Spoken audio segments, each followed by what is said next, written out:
Welcome Ransom Utterance. We have the honor of being the very first.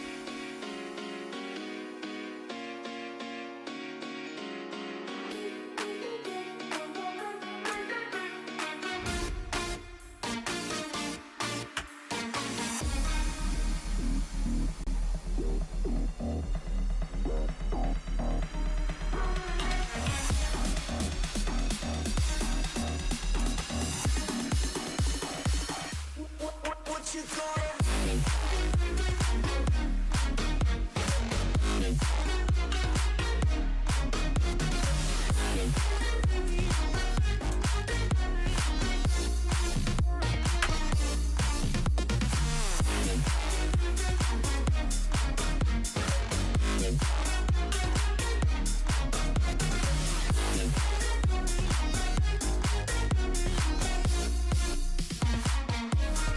It's Ninja Rap, Ninja Rap, Ninja Rap.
What you call it?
What's up, everybody? Welcome to the stream.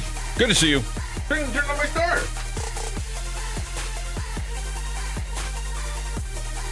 How can I be the star if there's no star?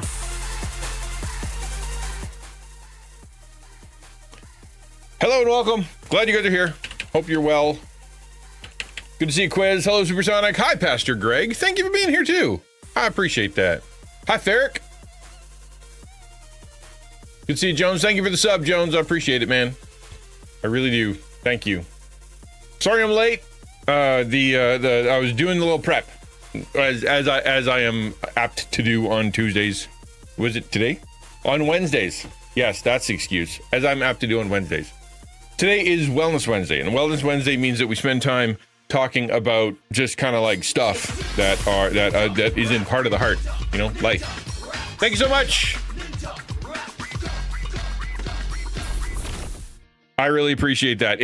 I've been really enjoying the content lately. I said to my daughter, I went and I said yesterday, it was the day before, whatever.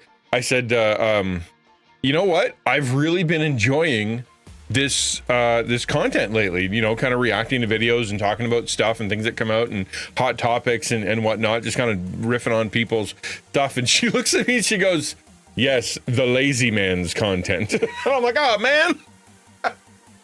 It's maybe, but I like it. It's kind of fun. It allows me to do stuff. You know, I can talk about things. I don't want to come up with stuff. I got to talk about others. I know it's brutal, you know, and she would be an absolute success if she wanted to stream. She did for a little while. It was crazy, man. Yeah, more rest for the eye. Exactly. It's about the gaming, right? You are the first person to enter and chat in the first times. Hello, welcome to the stream. I heard the thing. I didn't see you show up in. Did you show up, Mr. YouTube man? Are you here? I didn't. I didn't see anything in the chat. Anyway, hello if you are here. Good to see you. I can't see what you're texting because something's broken, but I apologize. I'm gonna leave the Canada flag up because it looks good. Okay, it actually matches the art of my little guy, which I think is amazing. That turned out really, really good. Yeah, I know it's brutal, but she would be an amazing success if she were to start streaming because and she streamed for like one game. She's like, yeah, I'll try it. Streamed one game, grew, got to affiliate, you know, like super fast, and was doing such a great job. And she's got the look, and she's got the talent, she's got the brains for it, and the brains, the beauty, and all the rest of it. She could completely just dominate. And so when she makes fun of me, it hurts a little more. It hurts a little knowing that she could be killing it on here too. Seems like a red flag to me. It is a bit of a red. I mean, it's red and white. That counts. The maple leaf, man. What a day yesterday. It was a lot of fun. So we went out, streamed yesterday, and then we went out to. I live in a small town, not a super small town, but a small enough town. And it is, we have a big riverside park where we go, and then they have all the things set up. Mostly food, right? Lemonade and ice cream and lemonade and poutine and poutine and poutine. And then some more ice cream and then cotton candy, like that, most of it, 99% of it. And you kind of walk around and you're like, okay, here's $19 worth of ice, you know, snow cone, you know, all right, yeah, you gotta do what you gotta do. And then we went home after walking around for a little while, and then we came back for the fireworks, which are where I am. Like, we have the best fireworks as far as I live next to Ottawa. You think Ottawa would have the best one? You know, I'm 5 hours from Toronto. You think Toronto would have the best fireworks? No way. My town has the best fireworks, and I'll tell you why. It's because they shoot them from one side of the river, and we receive them on the other side of the river, okay? Like, they are not far away. So when we're looking at the fireworks, it is straight above us. In fact, it was probably 5 years ago or something, that one of my kids got hit by one of the firework, like, plastic, like whatever thing it pops out of. She actually got hit with it. And it's like, that's how interactive these things are. That's how close they are. They're shooting them at us, which is just, that's a way better way to see fireworks as far as I'm concerned. If they're interactive like that, and when they blow up the sky, they fill your entire spectrum, man, like your whole entire panorama. It's great. Great. I loved our fireworks. So much fun. They had it a couple years ago. It was raining and it didn't work out, and they ended up having to do another fireworks day like a few months later, where they just made it up for everybody. Like, we'll do a better one, promise, come back in a few months. I hope you guys are doing well. If it seems like I'm missing out on some stuff, please let me know. I like to, I've been really enjoying kind of jumping into the content and whatnot. And maybe you feel like I've lost connection to some stuff, or not doing AMA as well, or I'm not doing community as well, or that, because we're not doing the gaming thing, it's not the same. We will get back around to gaming. In fact, my daughter bought a game yesterday that we will be playing on stream, apparently, because it has been demanded. It's called Date Everything. And it's a game where you can date everything. You can date everything. You can date your couch or the clock. And if you know this channel at all, you'll know that I have quite an affinity for dating furniture. It isn't the first time that we've been in a romantic relationship with furniture. So yeah, that's apparently a theme on the channel now. We'll see. Growing up, we had something similar, except the fireworks were shot from a bluff on the other side of the river. Some of the trails, yeah, I got pretty close. Yeah, it's something, man. The sofa, exactly. We're not going back to IKEA.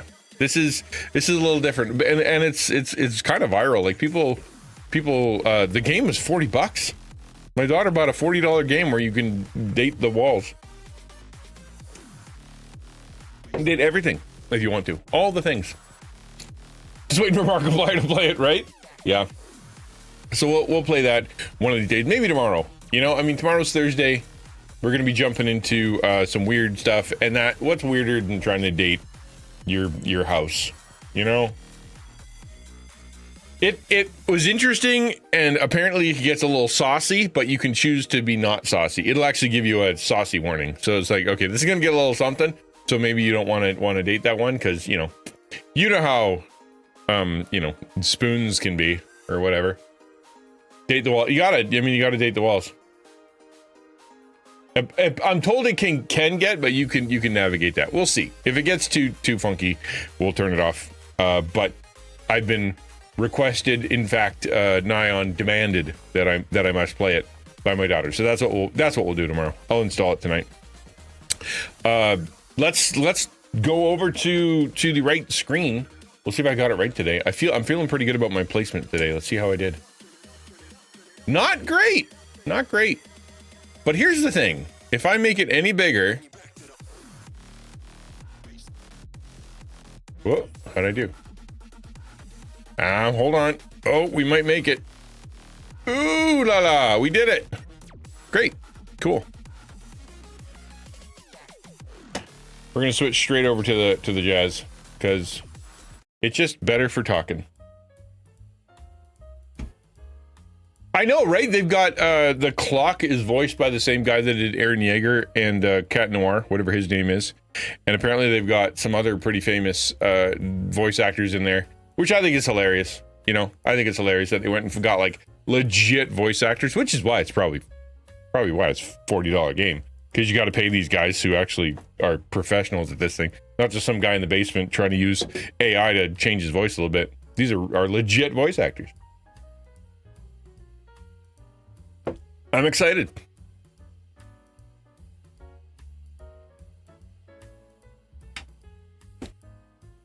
I'm going to yeah, we're going to jump into the content. Let me pray a little bit. Hold on, let me scroll up here so it looks good. There we go. That's the stuff. Let me pray a little bit, and then we'll get into the thing. Does anybody have anything they want to say before I do that? I'm going to reboot Elgato while I wait here.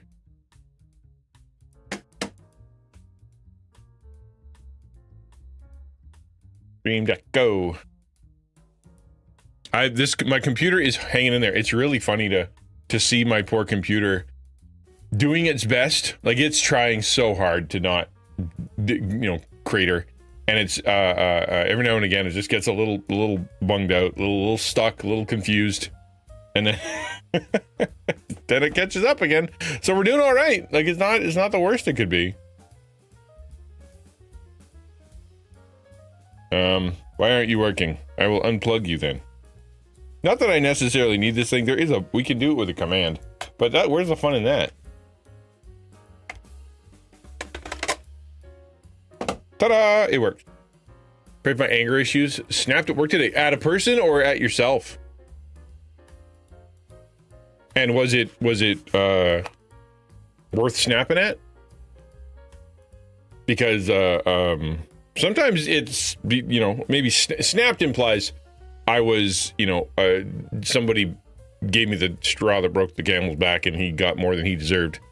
But it was still, usually it means there was a reason for it. I can't see Jones doing it for no reason or just to make himself feel better, but he's like, man, I feel kind of bad because it might have been more than he deserved. Yeah. You just need to snap. You just need crackle and pop and then you're good. Maybe you could go crack him and give him a pop. Maybe don't do that. Go crack one open and then give him a pop. That would be bad advice. Okay, I'll pray a little bit. God, thank you for your love for us and connection to those who love you and believe in you, for those who are seeking you. Pray that you'd help us to understand the concept of abiding.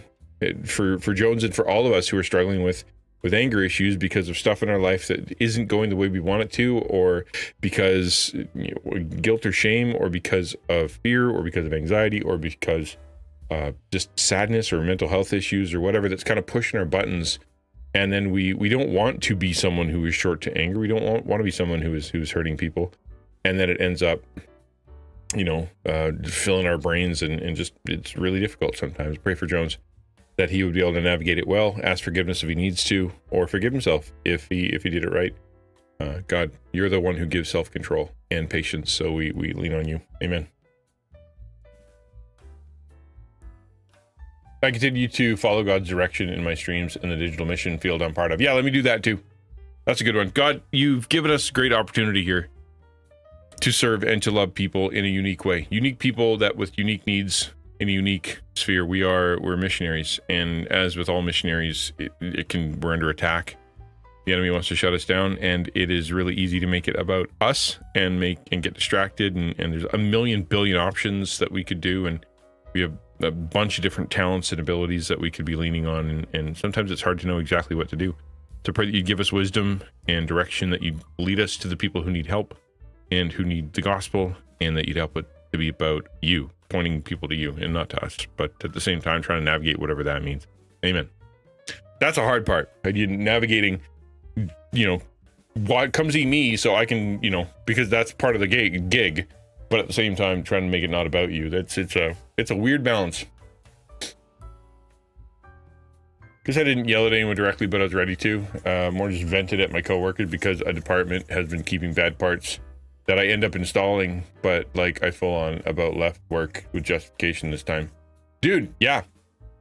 Yeah, well, that's the thing, right? So you felt a sense of anger and you were complaining to someone, but in your mind that was bad. You actually, maybe you should pat yourself on the back because you practice self-control, and because you mitigated what you wanted to do into something that was healthier and less destructive. That's actually a good thing. We are allowed to feel anger. You're allowed to feel righteous indignation. You're allowed to go, listen, I'm trying to do something good, and you guys are stiffing it, and it's going to cause people problems later, and me problems later, and that makes me mad. And yeah, it should. But it sounds like you navigated it well, or at least as well as you could in that moment. Machines down for bad reasons. They don't have new parts in stock, and the parts that are in stock are actually not any good. Yeah.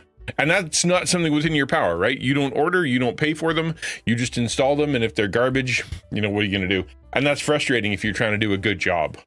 And as a Christian, generally speaking, we want to do a good job and help people, and we do stuff because we want people to be, healthier, happier, safer, more truth, more light. And when you got someone that's literally doesn't seem to care, and it's on you, and then you're the one who gets the flack for not doing it right because you couldn't have otherwise. Yeah, that is very frustrating, and it should be.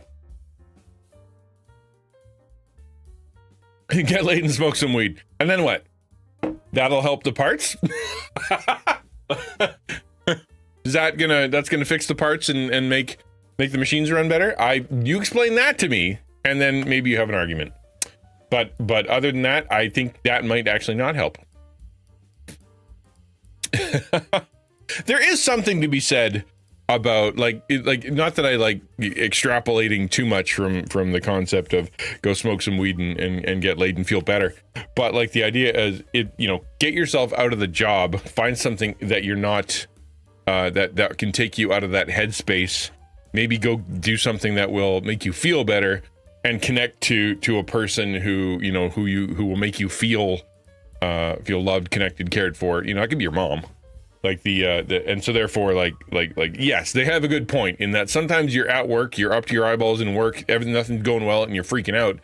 So the solution is get out of your head, go watch a movie and have some popcorn, and then go hang out with a friend, and you'll feel better. That's true. However, their thing was go and self-medicate so you don't feel that way anymore. Maybe it'll go away is not a good solution. That's the thing about weed. Is that the promise is that it will let you'll feel better because, like your anxiety will go down and you won't care as much and your motivation will go down. And so therefore, who cares if they have, bad parts, and who cares if it's taking forever, and who cares if it's, whatever, you just go to work and do your thing. It actually, that isn't a good solution, and it's going to affect every other part of your life. Same thing with, extramarital sex or whatever, any kind of illicit thing like that, where you go and do something bad that isn't good for you or good for them. It's just going to compound some guilt. You might feel better in the moment, but you're going to feel crappy later. Whereas if you do it right, same kind of feel, go have a coffee, go drink some wine, go watch a movie, go play a game, whatever your thing is, and then go and hang out with somebody who cares for you, or that you can, kind of have fun together. You will feel better afterwards, and you won't feel guilty. It'll be the things that they said you should do, but in a better, holier way. Yeah. It's it's funny how some people's solution, they feel because it's quote unquote working for them. But the solution to that ends to be, well, now that I've completely burnt out that part of my brain, I can't seem to motivate myself towards other things. And also the people I'm trying to meet are not the coolest, nicest people in the world. And it's actually causing me more emotional issues because the people I'm connecting to physically aren't connecting to me emotionally, and that's causing problems. And but they don't tell you that part.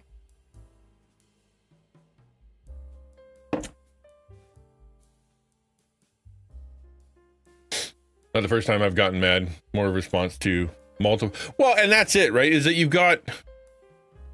But that's the thing, is that if you are having the quote unquote righteous indignation, that is a term, right? The idea that something bad is happening, it shouldn't happen, and it's hurting people, and you have nothing to do about it. Like, you want to fix it and you can't. That's frustrating, right? That's frustrating, and it should be. That God gets righteous indignation, and it's a good thing. But what's your fuel? Yeah. Sometimes it can be very frustrating, and there's nothing you can do about it. So what do you do? That's hard. That's hard, because if you're over a barrel and you just don't have the ability to fix it or change it or do anything about it, that's hard. That's hard.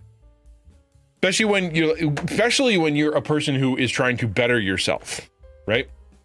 Like one of the paths that Jones is on is that he wants to be a better person, right? I want to be, a better believer. I want to be a better man. I want to be a better churchman. I want to be a better friend. I want to be a better son. I want to be, that, like, all the time Jones is talking about how he's trying to self-improve, and he sees these parts of his life that he doesn't like, and he wants them to be better.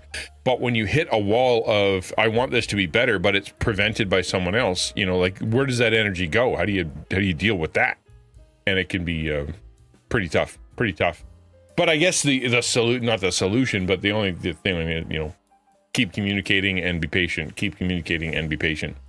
Eventually, you're going to find out that they're going to look you in the eye and either go, "You're right. This is a problem. We should fix it," or they're going to go, "We don't actually care about what you think, and we don't actually care about the people that we're trying to serve. What we care about is the bottom line, and that's it. So that's why we're willing to put people at risk." And then you can go, "Well, now I don't have to work here anymore. I'll go find because you are immoral and hurting people, so I'm going to go somewhere else." And then I'm sure God will provide something on the other side.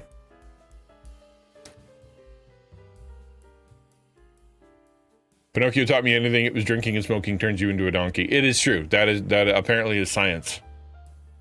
Hey, Dylan, good to see you. I think they're more on the don't care side disguised as we care. Well, and that's actually really frustrating. Like, the worst ones in the world are the insurance companies, right? The insurance companies who say, we're on your side. We're there when you need us. When you're in a bad situation, call us first. We will come running. We're very fast. We're very, we care about you as a person. And then what you find out is, like in California, all of a sudden when things get really bad, they start pulling out. They take away the insurance. They start, saying no to claims. They do everything they can to not have to pay any money out. And they end up, you go from we're your brother, we're on your side. Yeah. To we were lying to you the whole time. We just wanted your money, and we at no point intended on helping you. And then they're allowed. That's the other thing. Then they're allowed. Don't get me started on that. How is that allowed? The California thing where all of a sudden all the insurance companies are like, we've decided to leave and take all of our money with us. Bye. How were they allowed to do that? Why is the government not absolutely up their nose about it? Makes no sense. Yeah, all at the same time. Yep, it's a racket, man. It's a racket. Okay, let's have a talk. Where the theme today, where I went through the Discord. Let's try that again. Yeah. So I went through the Discord and I was looking at the various prayer requests that were on there and what people are talking about, and it seemed like there was something of a theme, right? In that people were talking about sort of loss that they had, or need for resources, or things that they had going on in their life that were difficult, or they wanted to grow closer to God, or they've been sharing the gospel with someone and they hope that person would be able to understand better. And as I was kind of looking through the thing, looking through what article we're going to talk about, I stumbled across this one called Confessions of a Burnt Out Christian, and it is all about something I think maybe you struggle with. I know I've struggled with, and that is, you are a Christian, you feel Christian-y, you grew up Christian, you've got stuff going on as far as your faith goes, but you're just quote unquote not feeling it. And what do you do when you're not feeling it? Like, is it something that you can change? Is it something that you should change? Is it just gone now? Is that just how everybody feels? And so I want to read through this thing and then kind of talk about a couple of scriptures that have to do with this topic. And then we're going to end with something it seems tangential but isn't. And that is 3 questions that could give away a narcissist. Okay, you're gonna be like, how does that tie into, connecting to God? Well, you're gonna see that the narcissist tendencies and the questions that you have actually are very similar to the feelings that we have about how we want to relate to God. There's a little bit of a crossover. Maybe you'll see it. In the meantime, you can interrupt. Feel free to ask whatever question you want. Feel free to interrupt with a different question or whatever. But this is where we're going to go. Hopefully it is a blessing to you and it meaningful. So do you connect with this? Here's something you can connect with. A few weeks ago, I sat in my car outside church and couldn't make myself go in. You ever been there? Let's just stop there. I've been there. Okay. So part of my story is that I was abused by the church, by a couple churches, and have hit burnout twice. Ministry, pastoral burnout. I have gone through some really bad times, and when I've been to church, yes, shut up. I meant the other thing. So I've been there. I've sat in the parking lot where I'm like, you know what? I don't want to go in. I don't want to deal. I don't want to deal with a bunch of people looking at me and asking me how I am, because I don't want to tell them. I don't want to, the people that I've just been pastoring or ministering to or worshiping with, a lot of them were hypocrites who said one thing and did another. I don't want to have to look at people who are smiling and wonder whether or not they're a dragon secretly. I don't want to sit there and listen to a sermon that is going to make me feel guilty, or going to tell me everything's going to be okay, or going to tell me that I'm a sinner and that I need to change. Like, I can't think of a single message that is going to make me feel any better. And I'm exhausted. I don't want to sing. I don't, just like blah, that's how I was sitting there feeling. And I was feeling that for a while. In fact, there was a time where things were so rough, I made myself go to church. And I sat down there and finally got into church, sat down, and someone sat in front of me and their hat was turned backwards. And the company that was on the hat that was right in front of me was the company owned by the people who had made my life the most miserable in the previous church. Okay, like they were a wealthy couple, and they felt very entitled to do and say whatever they felt like. They owned this company. And so this guy had his hat backwards, and it's looking right at me. And all of a sudden, I have a panic attack right in church for no reason, for someone who's not even there. Where the guy that I learned later is actually a really cool guy. But like so it's all this stuff inside of me that is going absolutely crazy, and I end up having to get up and leave. It's like if you try to explain that to someone, right? Well, someone was wearing a hat and it freaked me out, so I left. Like that's hard to explain. So I don't really want to tell anybody, and I don't really want to talk about it, and I don't really want to explain it to anybody. So I'm just going to get up and leave. And I don't like feeling that. And it took weeks, months to kind of get myself around to the place where I could go into church and get something, like actually be there. In fact, still, because of stuff that's happened in my life, because of things that are going on, even in the last 4 years here, there's kind of life stuff, I can't get into it stuff. I sit in church sometimes, and I can't connect. I can't make myself do the church thing. And there are times where if it wasn't for, my daughter going, hey, let's go to church, or for, trying to get involved or connecting or whatever, I wouldn't go, because it's just, I'm not feeling it. Have you ever felt that? Pastor Greg says yes. And I wonder if a few people have felt that. Dylan says you're raised Christian. So does that mean you've been to church, or you go to church, or like, how does that work for you? All right. So that's first sentence. This should take a little while at this rate. Unable to connect with the church or any church. Yeah. Yeah. And I was a pastor. Like, I was a pastor for 16 years. I was the guy on the stage. I was the guy, like trying to help and knew everybody, and everybody knew me. So like, it's not like I don't know how to church. It's just different from the other side. Christianity is full of hate and ego. Christians. Let's clarify. Christians is full of hate and ego, and you're right. There are a lot of them that are. Not all of them. I know some very lovely Christians. Keep in mind, like I said, I've been abused by the church. I pastored for 16 years. I pastored 2 abusive churches. I've hit burnout, and I almost died twice because of ministry, because of Christians, right? So I completely can get behind the fact that there are some people who call themselves Christians who are the worst. They are not cool people. And when you poke their buttons and you don't, submit, and you don't do what you're told, and you don't, et cetera, they get more hot under the collar. They do horrible things, and then bad stuff happens.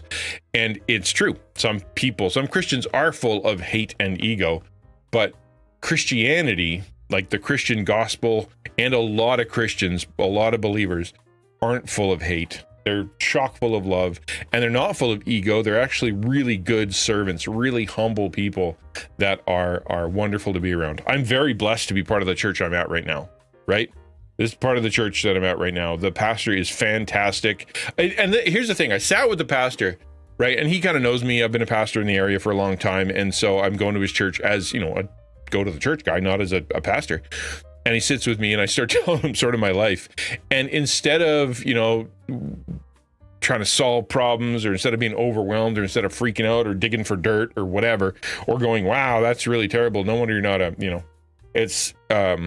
he was like, I don't know what to say to that. That's a lot. I don't know anybody carrying that much. What can I do to help? If anything, I'm sure I can't help, but and that was his response. And I said, just thank you for listening. He's like, well, I'd love to come back and listen again. So how about that? And I'm like, that's exactly the right thing to say. And he's just a great guy, great preacher, great church, great, I'm really enjoying being just going.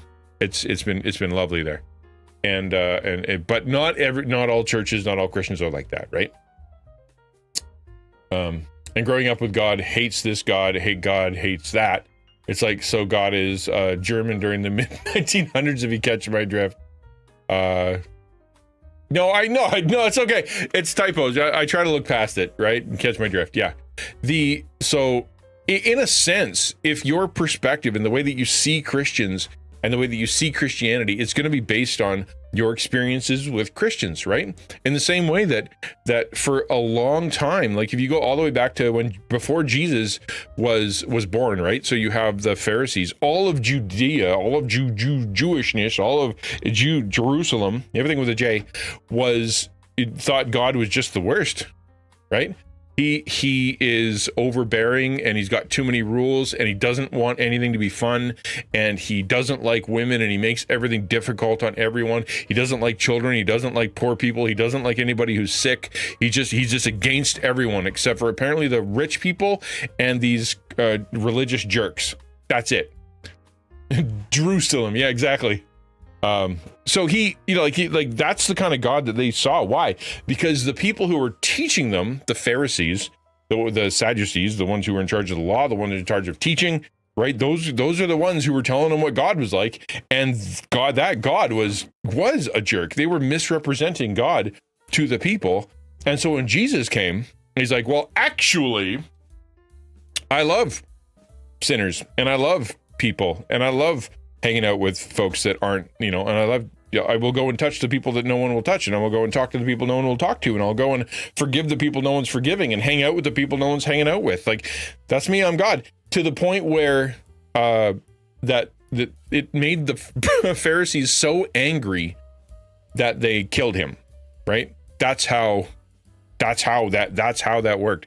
And so we now know, and later read the gospel, we see in the Old Testament who God really is, and he was misrepresented. So it sucks that God is misrepresented to you, right? God killed 2 towns, right? If you're talking about Sodom and Gomorrah, yeah. But be perfect or I'll nuke your town. That is half the gospel, okay? So it's God's standard for humanity is to be perfect, but it's not because it's like you be perfect or else. It is his standard is that you are perfectly loving and perfectly gracious and perfectly kind and perfectly generous, that you take care of each other, that you love each other, that you serve each other, that you're like God. Like that is like, because God cares and God uses his power for the good of others. God uses his influence to take care of people. God makes environments that are good. And so if you do all that and you mess with each other and you hurt each other and you sin with each other, God as good judge punishes, So, well, that's the thing, right? Dylan, a lot of people get misconstrued because they look at this God and what they see is a judgmental, out of control, angry, like nuke the planet God. And in a sense, God does have that right. I mean, he created us. He can do whatever he wants, right? Meta yandere. Maniac yandere. That's a good line. I like that. But you got to remember that you got to balance 2 things, right? You got to balance 2 things. One is are the people wrong? The people that are getting nuked, the people that are getting in trouble, the people that are getting, judged, are they wrong? Right? Are they innocent? Does God hurt the innocent? No. Does God hurt people who don't deserve it? No. Does God know exactly what they did and exactly what they're going to do and do? Yeah, he does. But the other question is, does he love them, and does he make a way out from underneath that? Right? Does he do it immediately? No. Does he give them a chance? Yes. Does he warn them? Yes. Does he go and say to them? Does he send prophets and people and teachers and all sorts of people to come and say, hey, listen, this is what's going to happen, and this is what you should, be careful, and try to teach them and give them law and give them book and give them people to explain, this is how things are supposed to go. You need to take care of each other. You're not taking care of each other. You are hurting each other. And if you don't stop hurting each other and hurting yourself and hurting others and profaning me and just being the worst, I have to punish you, because as a good God, as a good father, as a good, ruler of everything, I can't let that go because you're hurting people. I can't let that go because you are profaning not only my name, but you are just, you're wrecking the planet. And so therefore, here's your warning. And you're going to be nuked if you don't believe me, if you don't repent, if you don't start taking care of each other. And their response was, screw you, right? No. And so he okay, and he followed through. That's the whole thing, right? When right from the very beginning, Genesis, God's like, okay, listen, I got one rule: don't eat from that tree. That's it. One wrong choice. That's all you got. Just don't do that, okay? And everything else is a good choice. And as soon as Satan came in and went, hey, you know what? You can be like God. God's holding out on you. You want to see the other side? And God was like, the other side is everything bad. You don't want to see the other side. And they're like, we do. And so that's where that came from, right? They did the bad. They deserved the judgment. What was God's response? It could have been end of humanity. He had that right. It could have been, well, you guys suck. You broke the law. I told you were going to die. Now you're dead. All of humanity's toast. But instead, what did he do? He said, all right, you guys suck, but I'm going to make a system by which you are going to be able to be reconciled back. Even despite your sin, even despite turning your back, even despite hurting each other, even despite blaming each other and being the worst of each other, after no time at all, I'm going to create a system that the person who caused this problem, you know, the enemy, Satan, the devil, the serpent, is going to finally get wrecked. And there will be a path by which you can be forgiven and a path by which you can finally come back into relationship with me and be back in the garden. I'm going to create that system. You don't deserve it, and you should get nuked right now because that's what you deserve. I'm going to withhold my judgment and make a system so you can be saved. That's grace, right? That's grace. Did he have to do that? No. It's like the dad, like you get a dad and the kid screws up. That dad is a choice, right? Like immediately come down, boom, full weight of punishment on that kid. That's it. Does he have the right to do that? Well, if he did the crime, he does the time. That's how that works. If the police, you do the crime, you do the time. That's just the way that works. What you do, there are repercussions. But a good dad goes, you know what? Let's learn from this. Let's talk about this. Let me give you some space and some time to process this. Let me explain it to you. Let me show you some bigger picture of what you just did, of why it's a big deal. Let me give you some warning. Let me give you some grace. Let me not bring down the full, weight of what you just did, and I'll explain all the bad that did come from it. But just kind of wait on that, so that, because I believe that if we spend some time together, I can explain it to you, and you can actually start to be a good person, right? And then you can actually see what life is like on the other side when you actually are doing it right. That's a good dad, right? And that's the kind of God that we have. Does that make sense, Dylan? Did any of that connect? Because I know that you have you're not wrong in some senses, but I think you were missing some details. Kit, why did fireworks give you the migraine? Because of loud noises and bright lights. It's a recipe for a migraine. I don't want to move on till I hear from Dylan, whether or not he's got any follow-up questions or anything. Just feeling saying God is the kind of God that gets drunk and beats you for the smallest thing. He doesn't, though, right? Like I get the idea. So drunk implies he is out of control, right? As in his emotions are bigger than they should be. His responses are unwarranted, right? Which isn't true. He sees and he knows exactly what happened, and he knows exactly how much to give. Well, he's got all the power. He doesn't have to be drunk with power. Drunk with power assumes that you have this hole inside of you and you're trying to fill it with by using your power against people. He doesn't have that, right? He doesn't have that. He can do whatever he wants always. So there's no reason for him to ever do anything bad for no reason, because he doesn't have to. He's perfectly sufficient within himself. So he's not drunk with power in the sense that he's out of control. And the smallest thing, right? The implication that that he takes something bad this big and he beats you or hurts you this big, that also isn't true. Like, for example, can you give an example where God did something to someone or did something to a group of someone's they didn't deserve because it was way out of control, right? Or like God was out of control. It's because that doesn't exist. Ego more inflated. Well, an ego is only inflated if it's not deserved, right? Right? An ego is only inflated if it's not deserved. Inflated implies he thinks higher of himself than he should. Like, for example, you got somebody who who's drawing. They suck at drawing. They say they're the greatest drawer in their whole history of the universe, and everybody should, bow to them as the greatest artist. Like, your ego is super inflated. You believe bigger than yourself, which is true. God can't do that. He's God. He is the top. He does deserve. He can't be inflated because he is God. He's got the most power. He sees everything. He knows everything. He is everywhere. His ego can't be inflated because everything is about him, right? And when it comes to flooding the planet, if you read the story, what it says is that everybody's thinking was only evil all the time, right? So they went from perfect, right? They went from a perfect environment with Adam and Eve to sinful, and then the kids were just sinning like crazy, and it just didn't get better. And so when God looked at that world, he goes, everybody is only sinning all the time, and they only think bad things about each other. This is the worst. The world is just the worst condition it could possibly be.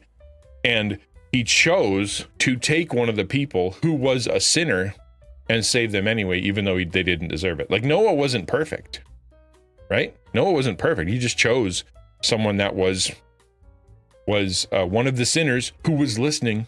Do you want some grace? He was the only one who said yes. And he said, okay, here's what you got to do, right? They didn't deserve that. Noah didn't deserve that.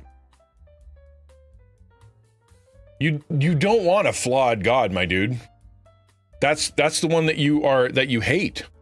A flawed God is one whose ego is out of control. A flawed God is one who punishes people beyond what they deserve. A flawed God is one who nukes people for no reason. That's the flawed one. You can't have that. Nobody wants that. In fact, if you look at all of the gods of like the Greek and the Roman and all the pagan gods, they are flawed. That's one of the things, right? Like, Zeus is like, I'm bored. I'm going to go, hook up with some human somewhere and, wreck something. Like Athena, I'm pretty. Oh, someone said they're pretty. Okay, I'm going to freak out on that person and destroy their life. Like, that is the pagan god. Nobody wants that god, because those gods are capricious, and they are easily swayed, and they are easily bribed, and they are out of control, and you never know what they're going to do. And that sucks. Nobody wants them in charge, right? I realize perfection bothers me. Well, probably because of your imperfection, right? Because your perspective of perfection is like this. And because of your perspective of how perfection should be, and God doesn't line up with it, that you are, your flawed understanding of perfection is the thing that screws it up. Like, for example, you think that a perfect person never gets angry. A perfect person would never hurt anybody. A perfect person would never judge anybody. A perfect person would never send anyone to hell. A perfect person would never have a law, right? They would always be nice, and they'd always be cool, and they'd always be kind, and they'd always be forgiving, and they'd always let everything go all the time, right? So in your mind, the perfect person doesn't have a spine. The perfect person doesn't protect others. The perfect person doesn't have standards, right? That's the perfect person you want, which is why it's flawed. That is not a very good person. In fact, if you meet that person, you're going to hate that person. Star Blue Gamer says, I'm going through a wrestling phase, not the sport, but the faith. Okay. I have a lot of questions, but not for the AMA, for just about faith, disbelief, and implications. And I've been in this headspace for 2 weeks now. You know what? Let's do it. Let's do it. You're right. A perfect person doesn't exist. There's only been one, and humanity hated him. Yep, there was one, and he was perfect. And the response from humanity was, man, that guy, he's just, wow, we should kill him. Yep.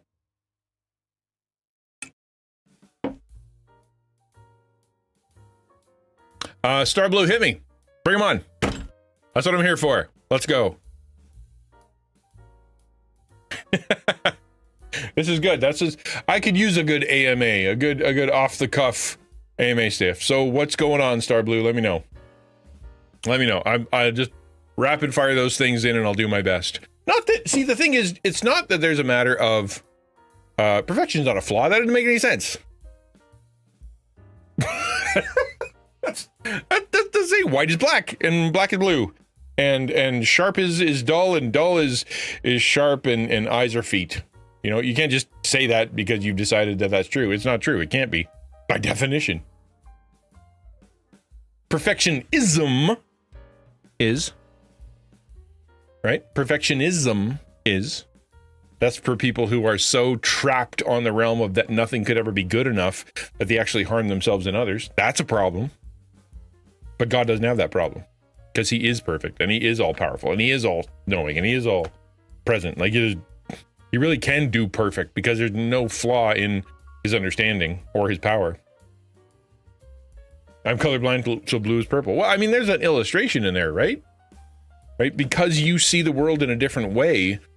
From your perspective, colors are, in your mind, colors are correct, right? Like that is purple. To the rest of the world and to anybody who sees correctly, it's not. But because of your perspective and because of the way your brain works and because of the way your eyes work and your cones work, because of your experience, because of what you've been told, you see it incorrectly. The question is, can you trust that someone else outside of you can say, actually, no, that's not blue, or that's not blue, it's purple, right? Can you trust that someone else? And you do. Based on what you just said, I'm colorblind. I admit that I don't see things correctly. I admit that when someone says something is purple or blue, I see it wrong. I admit that my perception is off, so I'm going to go with the authority of others, even though everything in my perception says it's wrong. I believe them because I think there's something flawed in me. That's what you're saying. And you're right. Is it possible that your perception of God is similar to you being colorblind? And that the way that you see and everything that you believe and the way that you understand is actually wrong because you're not seeing correctly. And you need someone else on the outside to explain or to show you or to tell you the truth so that you have to change your thinking. So you can go, when I see this, I see it wrong. Is it possible that maybe your perception is off?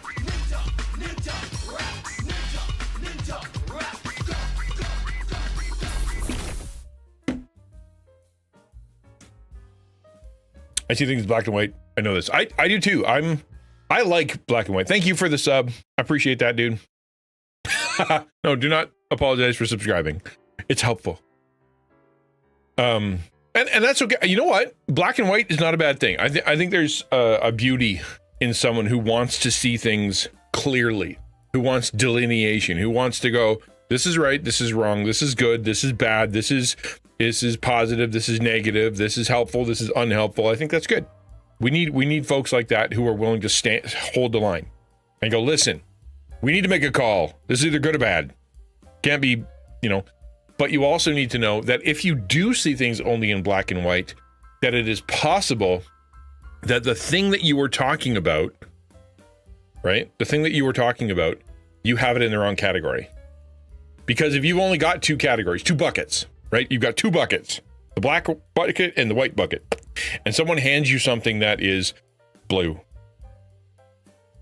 right? And it is blue, as in it contains more information and contains more things that are going on than you have buckets for, right? You're like, well, I know this is black and this is white and this is black and this is white, and they hand you something blue. What do you do with that?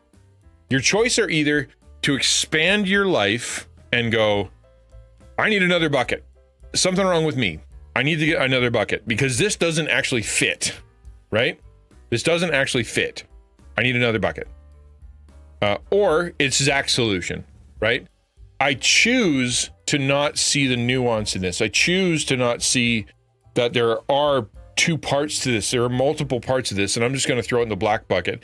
And anybody who says that's not black, I'm going to fight tooth and nail for, because I want to keep only two buckets. My life works better with only two buckets. And if I have to add more, then I'm just going to get frustrated and I'm going to get upset and I'm going to be arguing and I'm not going to know what exactly I'm talking about. And it's going to be difficult to manage life because the buckets, there's too many and I don't understand them. Life works better with two, right? But the problem is there really are blue and purple and yellow.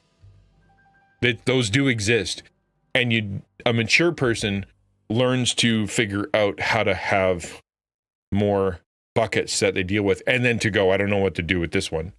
and I'm just going to hang on to this one and try to talk to people about this one and ask about this one until I figure out what bucket to put it in, or if I need a new bucket. Right?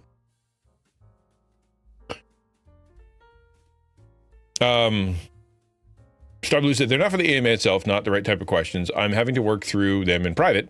Just want to be open that I'm going through a challenge. Like the woman in the car. I unloaded some of my doubt and heart to a local minister, but chose to share it in the room directly with her.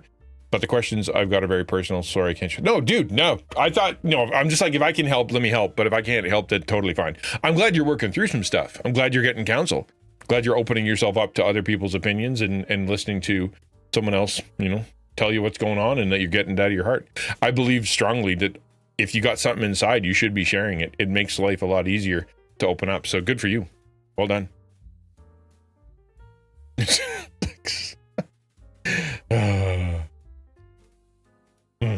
Good old Zach. I think I'm working in the other direction. Sometimes I feel like everyone feels sorry for me, and I think I don't realize I'm very flawed, so their friendship is more pity than genuine. That is true, right? If you have a sense of inferiority, or you have low self-esteem, or you have some kind of insecurity, like, and it's just kind of built into you, that is, whether it's from youth or because of your parents or because of, you know, a million other reasons, then when someone is sincere with you, right? When someone really does like you, you have, we'll go back to the buckets. So you only have so many buckets. You have the, they like me because they use me. I'm useful to them.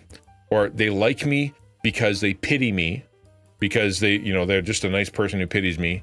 Or they hang around with me because they have to, someone made them. Or they're dependent on me. The only reason they're with me is because they're dependent on me. As soon as they were not dependent, they would leave, right? Those are your 4 buckets. And then someone goes, no, I actually like you and I want to be around you, but you have nowhere to put that. Well, that's not, they don't need me. They're choosing to be around me, and they're not dependent on me because of their own thing.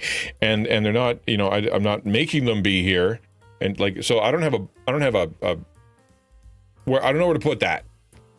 And so in your mind, that's part of what that's where healing comes from, with counseling and thinking through stuff and whatnot, is to recognize that the buckets you were given when growing up and the buckets you were giving throughout your life, that they were not, there is one missing, right? That you were not given the whole set. It's like if you played with Lego your whole life, right? And throughout your whole life, someone came in, and every time you got Lego, they just kind of took a scoop out and they threw it in the garbage, right? Just right before you got the box, they just reached in, grabbed some, threw them away. And so in your mind, the way that Lego has always been is that you put them all together and you're like, well, that one's missing, because there's always pieces missing, you know, obviously.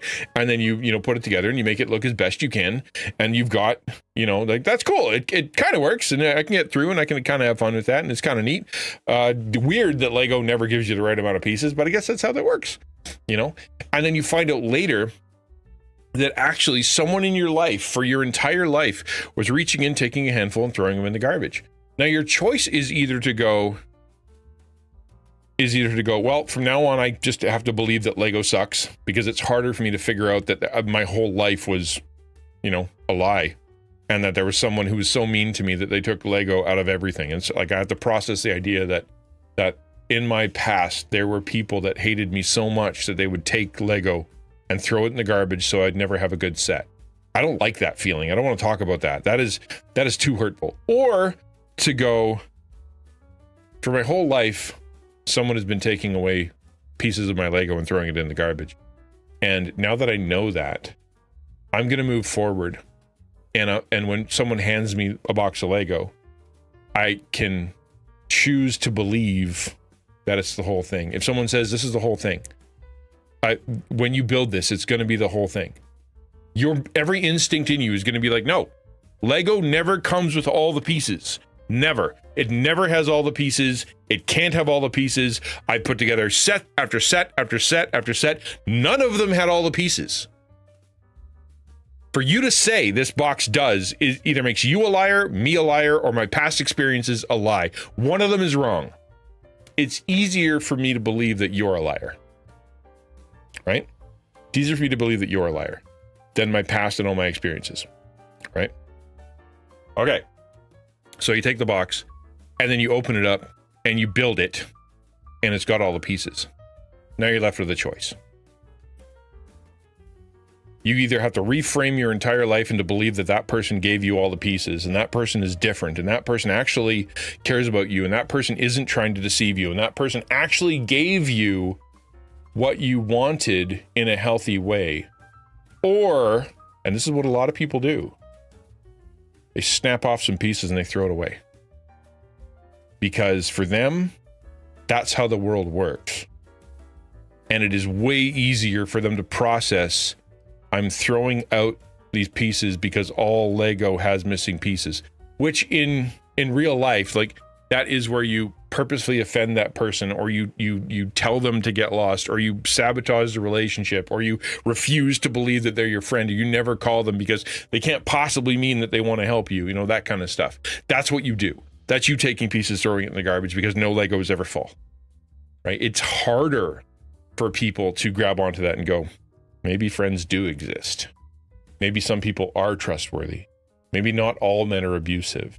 Maybe not all women are my mom, Maybe not all educators are trying to fool me. Maybe not all politicians are bad. Maybe not all, businesses are trying to screw me. Maybe not all of them. Maybe there are some people who will give you a full Lego box. Hard to do.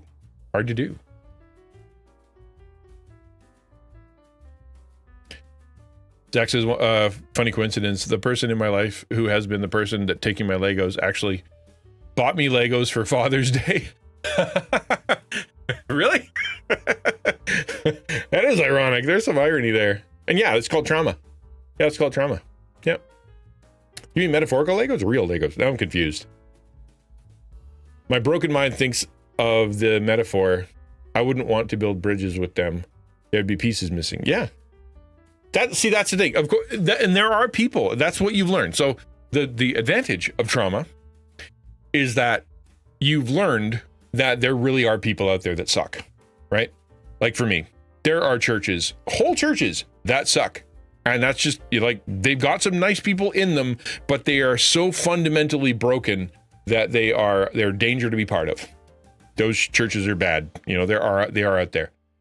In my broken brain, I want to say, well, then all churches are bad. I'm going to make my own. All churches are bad. I'm going to go online. All churches are bad. I should never go to one, because that's easier than thinking I need to go find the good one, because it's better for me to be part of the good one than to not be part of one at all. Right. And so, yeah, there are some people out there, they will, the bridge is going to be missing pieces, or they're going to use pieces that are going to break because they want to fool you, because they're trying to hurt you. Yeah, those people do exist. But does that mean you should never build a bridge ever again? Does that mean you should always live on the bad side of the river? No, it means that you got to be careful about who you build with, but you have to, as a human being, keep trying to build the bridges. Otherwise, you're going to be very lonely and very bitter and very sad and very frustrated and always just kind of hate the world. And like Chrono was saying, right? Then every relationship you have, you can never believe that it's really going to work out. You'll never step across the bridge because you can't believe that it's going to actually sit, right? You can't believe it's going to actually work. So you will, okay, then I'll build the bridge with you. I will pretend to build the bridge with you. I know exactly how to fake what it's like to build bridges with you. We're going to make this bridge. You're going to believe that I'm building a bridge with you, right? And then that person says, okay, let's go. And you don't get on the bridge. You never take the final step because you in your mind, there's no way that person could be trustworthy.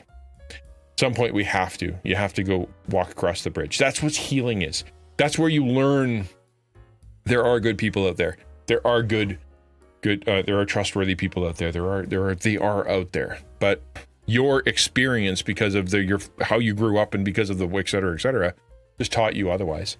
You have to fight against that. That's what counseling is. That's why you go to counseling, is to figure out how to cross the bridge, figure out how to build the Lego, figure out how to find your buckets and create another bucket for that. That's what that counseling is. Talking it through and figuring out that your perspective, your color blindness is wrong, and that your perception of the world is wrong, and that you need someone else to go, actually, no, that's purple. It's not blue. You're wrong. That's what counseling is. Hard to do. Hello, Shepard. Good to see you. Crazy to come in at this time. Been wrestling with this lately. Yeah, it's hard to do. Hard to do. Do you want to share a bit more? For me, leaning more fundamentalist, the churches I've been to that are strong biblically have more harsh in their language, and the more liberal style churches are full of love, but never read or reflect on the Bible in their lives. I think also, what type of Christian am I? Loving or harsh myself? Yeah, well, again, that's the buckets, right? A good biblical church is mean. A good loving church is unbiblical, right? That's only two buckets. There is another bucket, right? There is another bucket, right? There's the bucket where we hold to the standard of Scripture, and that is the way that we do things, but that Scripture tells us we are to be loving and caring and generous and kind and patient with people, right? Like, we obey the Scriptures, but the Scriptures say, forgive one another, walk an extra mile with one another, turn the other cheek to one another, do good to those who are persecuting you. Be long-suffering with each other, be patient with each other, bear one another's burdens with each other, encourage one another, spur one another on, make sure you go find one another. You who are spiritual, go and get the ones who are all screwed up and bring them back. That's the Bible. Bible says that too, which is not harsh and judgmental. That is kind and generous and self-sacrificing, right? Servant of all is what the Bible says. The ones that you think are Christian churches, hello Shroom, good to see you, that are biblical, are usually the ones that are only reading part of the Bible, the part that gives them that power fantasy. And the liberal churches are only reading the part of the Bible that says, being nice is how we should be, and never gets to the part where it holds the standard. We need both. It is both. That's the first conversation that we were having with our guy that I can't remember the name of. Why can't I remember? Dylan. It's tricky. I do think most people in my life to trust are well-meaning. I just tend to see myself doing most of the carrying. So it's hard to trust others will be there for me, though I do think they want to when they say it. Yeah. Well, you're right. That's another thing, is that idea of I believe them in their words, but they're incapable, right? They're incapable. In my mind, in my experience, right? When I hand somebody something important, they always drop it. They say they want it. I believe that they're going to carry it. I believe that they want it, and they always drop it. Always. Right? So therefore, I love that you want to help. But I know for a fact, based on all my experiences, you can't. I don't know anybody who can. Right? I have this situation right now with friendship. Right? I have this situation, right? I know you say you want to be my friend. I know you say that you know how to be a friend. I know that you believe you want to, talk to me and help me and carry my burdens and be close to me and whatever. I know you say, I don't disbelieve you. What I disbelieve is your ability to actually do it. Because I have had many people in my life that I have shared that stuff with or talked to or tried to be friends with, and they inevitably break. Being my friend is too hard. So thank you for being cool. Thank you for wanting to be my friend. And I will let you, I'll give you a little piece, I'll let you feel good about yourself, and I'll give you a little, little ping pong ball to hold, and you'll feel like it's my friend, and you'll feel like I'm being vulnerable with you. And it's a good thing. Here's the little thing. Here, hold this tennis ball. You're going to feel good about it. And then you'll be like, oh, wow, we're good friends. Yeah, you'll feel like that. And I appreciate you holding the tennis ball. I'm not giving you the bowling ball. That is actually the thing I'm holding, because everyone I've given it to has dropped it. Then it rolled away. It hurt them and they left. I'll just keep the bowling ball. Thanks. Because it's not worth hurting more people. Can't trust people to hold on to that. That's the stuff I'm dealing with. Right? And it's just, the problem is keep getting proved right. That's the hard part.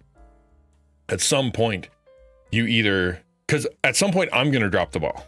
It will become too heavy for me. It will become too difficult for me to hold this thing myself. And I'm going to hurt myself and it'll fall. And there won't be anybody to catch it. Nobody to pick me up. Nobody to, catch the ball. It'll just be carnage. That's why we need the other people. Right? That's why we need the other people. And it just, it sucks. It sucks. Hey, Conroy, good to see you, man. Not totally sure what you're talking about. Is that like a model? Not sure what you mean. Simon says, but how does one find the bucket when just dealing with oneself, as in healing within yourself so that you are ready to heal? Dealing with it equals healing, as in healing. I don't know, when healing with oneself, as in healing within yourself so that you're ready to heal with others. So there's a bunch of ways. But I think if by yourself, you need to hear truth. Is it really? Oh, wow, that's crazy. It's a little big. So you, in scripture, when you're reading the Bible, you're going to come across things like forgive one another, and don't neglect to meet with one another, and it is better to be a servant, and that you are forgiven, and that you're a new creation, right? That your sin is as far as the east is from the west, and that the body needs you, and that you need parts of the body, right? You need the church. You need the elbows and the eyes of the church because you are a spleen, and that's a good thing. You all need each other. You're going to read that stuff, and you yourself, by yourself, have a choice. Either to say, God is lying and he doesn't know what he's talking about, because that is not my experience, or go, God is telling the truth and my experience doesn't line up. That means I need to figure out how to get that truth into my brain, right? What does that look like? Because if you start with, God doesn't know what he's talking about, I'm special, I'm different, I can't do that, it doesn't work for me, then you're never going to get the truth, get the help. If you start with, God is right, I don't feel it, I don't understand it, I don't know how to do that, but I know that must be correct because God said it, I'm going to try to figure out how to get there. That's a path you can walk. Might take a while, but at the same time, your perspective of where you start is going to be the determiner of whether or not it worked. Zach says, when you mean to text your wife about a toy you want, but accidentally text into chat. How does one forgive themselves? It starts with believing that you're forgiven. Right? As long as you believe that you are unforgiven, that you are guilty, that you are stained, that you are broken, that you are poisonous, that there's something, broken in you, and that God thinks that too, and that people think that too, and that's just how you permanently are, then you're going to see yourself always as that broken, stained, messed up person. Until you can believe that you are forgiven, and until you can believe that you are valuable, until you can believe that you are a chosen child, and that you have value and purpose, and that God loves you, and he's a reason for you, and he's got a place for you in the body and all that stuff, you're probably not going to feel it. So you have to believe that part first. Does God forgive you? Do you believe that you are clean? Do you believe that he sees you as the same perfection as Jesus, because he promised to do that? And if that's the case, then when you can't forgive yourself, whose voice is that? Right? Why can't I forgive myself? Who's telling me I'm not forgiven? What am I not forgiven for? Right? I screwed this thing up. Well, God forgave me. That person, I asked forgiveness of them. Whether they did or not, you tried your best, and you tried to make it right. So, whose voice is telling me I'm not forgiven? And if you're like, that's the enemy. That's the enemy telling me that I am permanently dirty.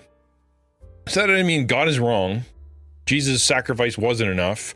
I need to beat myself up more, because when Jesus got tortured on the cross, and then all the wrath of God for my sin on him, it wasn't enough, and I need to add more to me to make it count. Or it was enough, and so therefore I should stop beating myself up. Right? Which is it? I'm a big believer in truth. I think that's just be able to kind of grill through things cognitively is a good place to start. It's not, the feelings will come later, but you got to start somewhere when it comes to your thinking process. Going to say this, I know God has forgiven me. My standards aren't higher than God's, but I'm not sure I should be forgiven as freely as I have been. Well, the question is, if that's the case, what didn't Jesus do? I'm going to sit down. right? Because that perspective is Jesus' sacrifice wasn't enough. I need to add to it.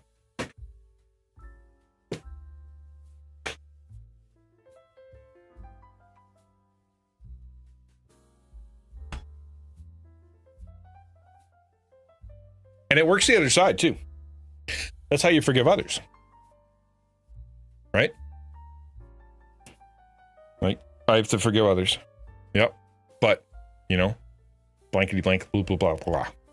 Okay, cool. So Jesus died on the cross for them. Right? So, was it not enough? When Jesus died on the cross for their sins, and God poured all of his wrath out for them, was it not enough? Do I need to punish them further because Jesus didn't take enough? No. All right, cool. Well, they're not saved. They're not Christian. Jesus didn't die on the cross for them. So then, an eternity in hell and being punished for all time in flames and darkness, separated from God, that's not enough punishment? You got to add to that? Is that what you're saying? Like, it's hell plus whatever you come up with? Because if that's the case, then I think you're bonkers. So therefore, that allows you to forgive anybody. You forgive Christians because Jesus took all the punishment. You forgive unbelievers because your compassion says that they're going to be punished enough. Right?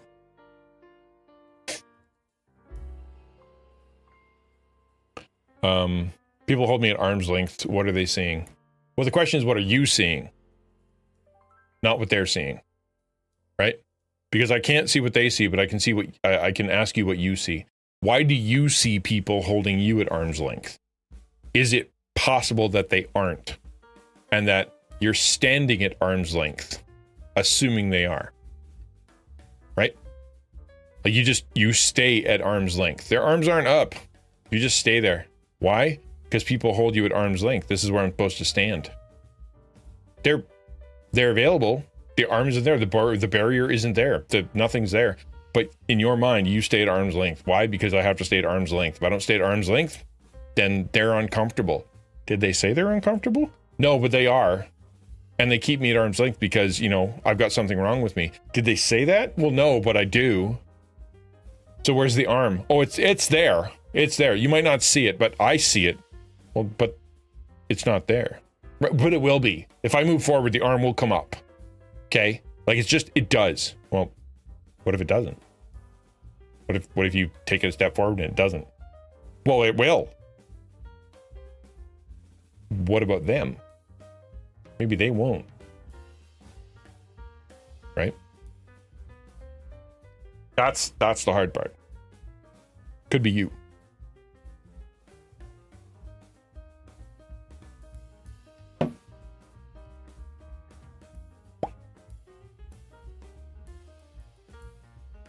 Starblue said, to be part of the Discord, can I just be a viewer who gains faith and edification by the streams, but not actually be a creator myself? Yes, it's for communities. We have multiple communities represented and creators, right? We want to be a Discord full of creator communities, not just creators, but creators and their communities, because we want to be able, I believe strongly that a single Discord of one creator is going to be usually not even active, even if the creator tries. But if we can get a bunch of creators into one Discord and have all their communities like intermingle with each other, there'll be a lot more activity and a lot more love and a lot more care and a lot more prayer and a lot more fun and a lot more memes and a lot more excitement. That's why the Taco Discord represents multiple communities. That's why we do that, because dead Discords are absolutely useless. So by all means, come on in.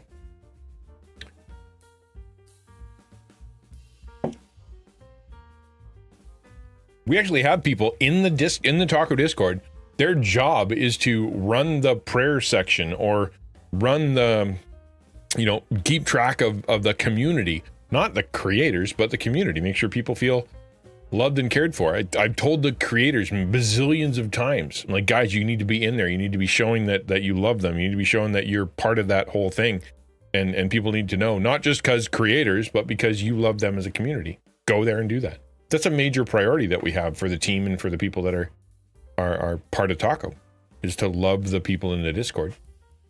the way you'd want to be loved. Yeah. Did we cover the whole thing? Should I go back to the article now? Did I solve all the problems of faith, the universe, and everything?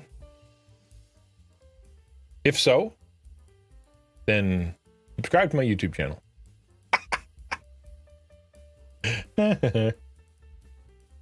So that was the first sentence, and it's now 1:30. Cool. Cool. That was pretty good. See how's the second sentence go?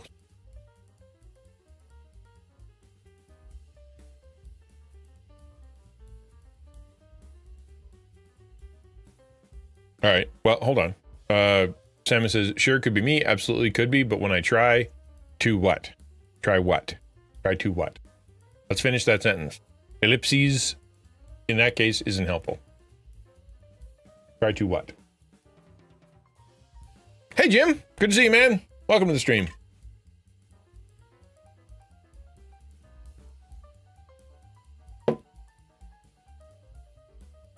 Feels like a 24-hour stream. I know. Let's see. If it's got an hour, and we've done one sentence, then that means if this has, it said more than 24 sentences, we could be here for a while. You are correct.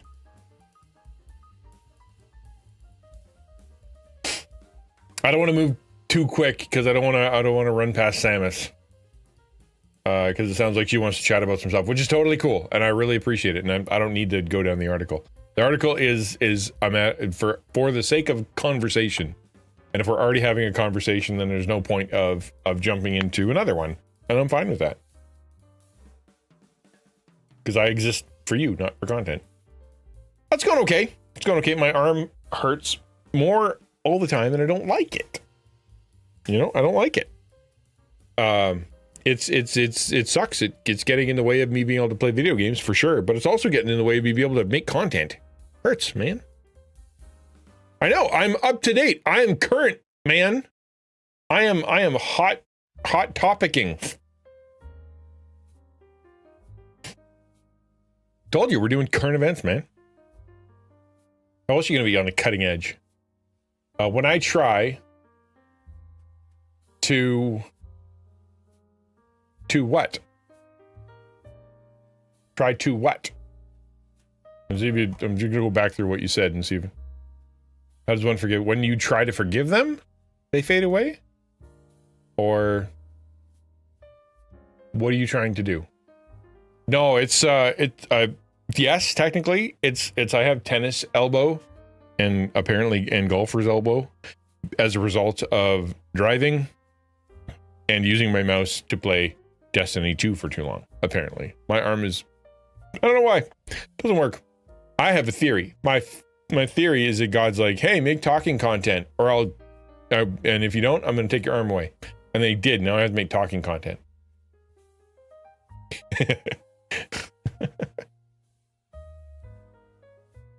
Bigger streams would have reacted yesterday, right? I know, I did. I mean, at least I had it set aside. That's something. Yeah, I should have jumped on immediately. Do one of those, hey, I'm in the shower, but I just saw this article go by and I have to make content immediately, or else I might not actually hit the algorithm and someone might say it first. Like, no, I'm good. I'm good.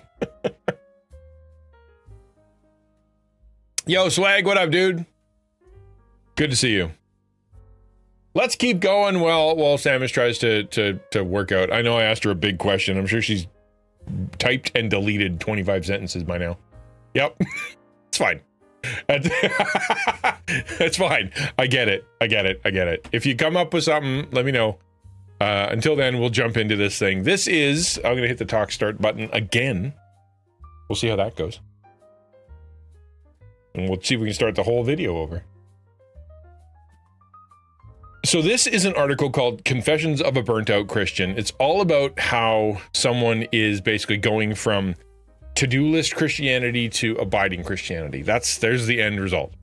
And we talked a little bit. We started with, a few weeks ago, I sat in my car outside the church and I couldn't make myself go in. And I shared an hour ago about how I've definitely felt that, going to church, not knowing how to walk in, going to church, not having to engage, not feeling like other people are around or able to show, to be real, all that stuff. We just talked about that for like an hour.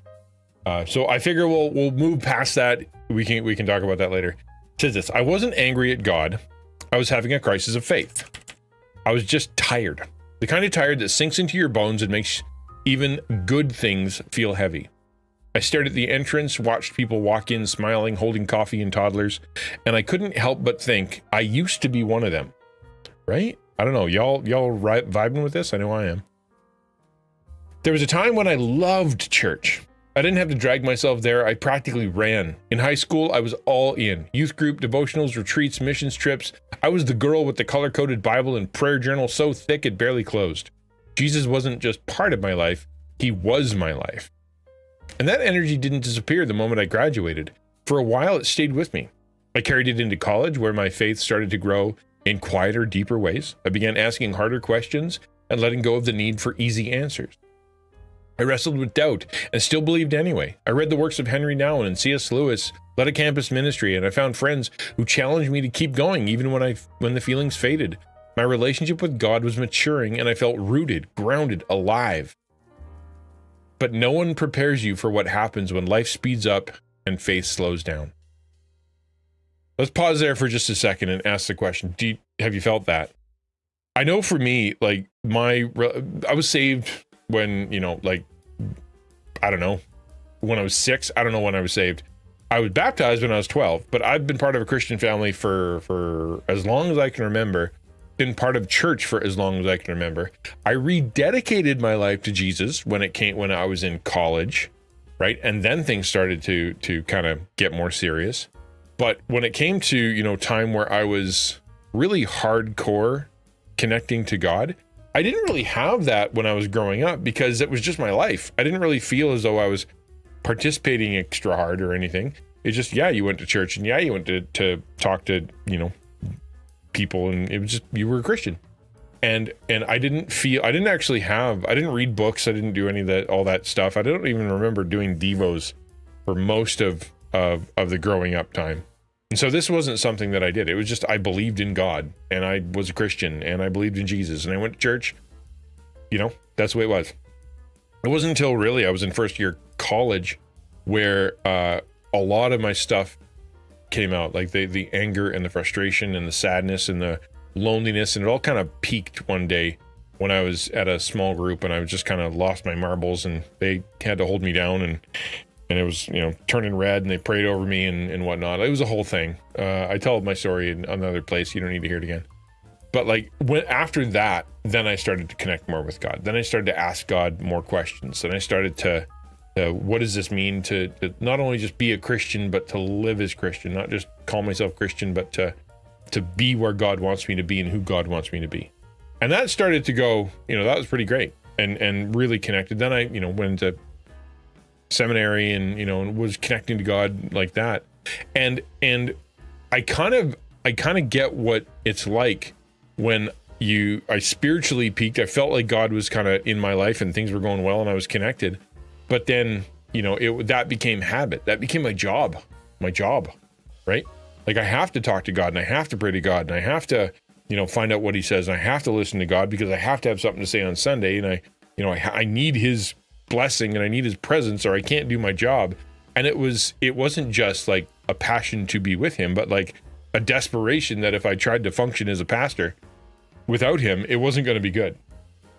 And then, so I felt that, certainly that idea of less abiding and more task-oriented faith, right? More, I do this, I do this, I do this, I do this. I serve here, I say this, I read this, and that's how my faith is. And it felt good. It was good. That was a good way to be with God.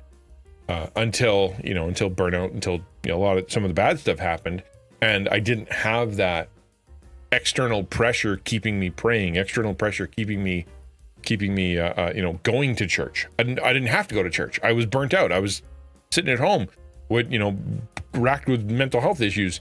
And so I didn't have to go to church. And so did I know for like 3 months, I didn't go to church because I couldn't make myself go. And the question was, where was the passion? Where was the drive? Where was the desire? Where was the relationship in the midst of all that? I went from, having an external pressure or a task-oriented faith into trying to figure out an emotionally connected, abiding faith. Have you ever felt that? Anybody had this vibe. Maybe it's not quite the same as the article, but I certainly have felt two different kind of worlds. Swag says, yeah, I can kind of relate. Burnt out from doing a lot for the church, but feeling like I was doing everything on my own. Yeah. Yep.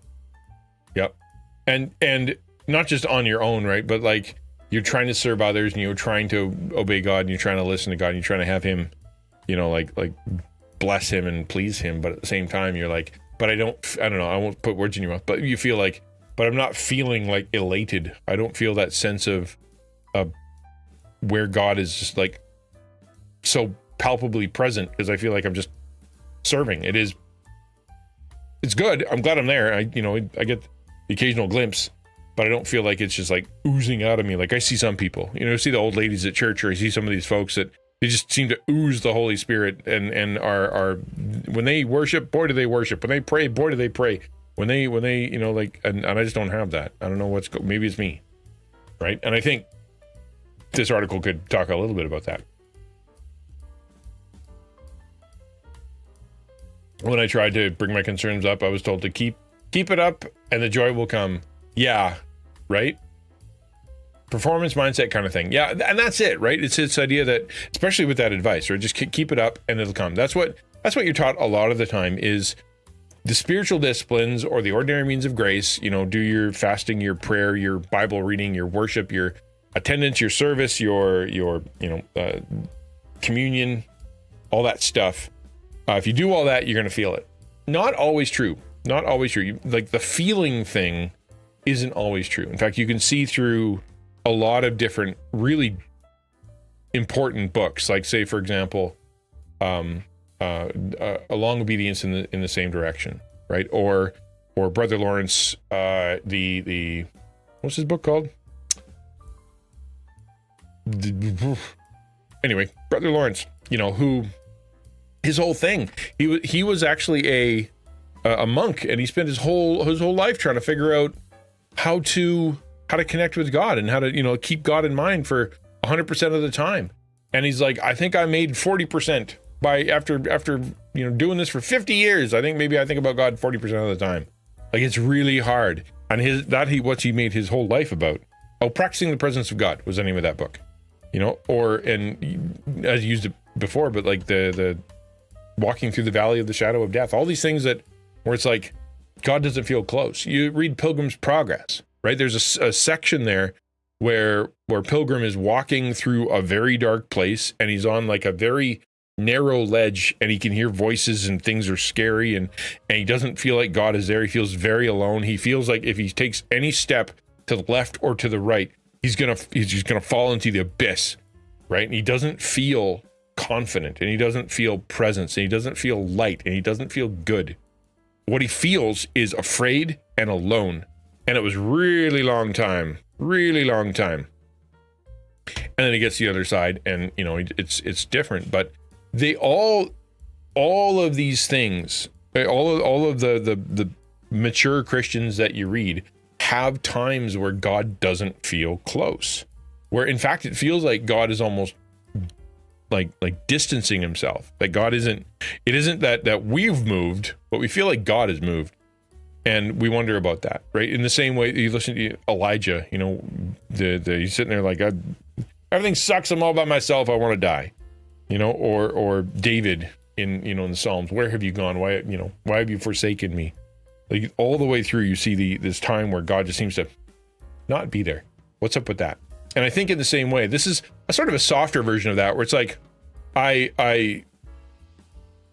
when life got busy, face slowed down, and I feel like instead of God being like, hey, let's hang out together, I wasn't the one keeping it up. I wasn't the one, I was the one keeping this relationship going. And as soon as I stopped putting energy into it, God wandered off, right? That's a very painful thing for a person that is in love with God, who wants Jesus around and feels like the moment that they stop trying, God left. So was it them? Am I manufacturing my faith? Am I manufacturing these feelings? Am I forcing myself to believe because I'm afraid that if I don't, that if I just, God really isn't real, that my entire universe is going to collapse? And so I just kind of force myself to keep believing it. Is that what's happening? You can have a real crisis of faith because the feelings aren't there. Granted, that being said, if your entire faith is built on feelings, then you're guaranteed going to have crisis of faith because those feelings can't stay. So how do you figure this out?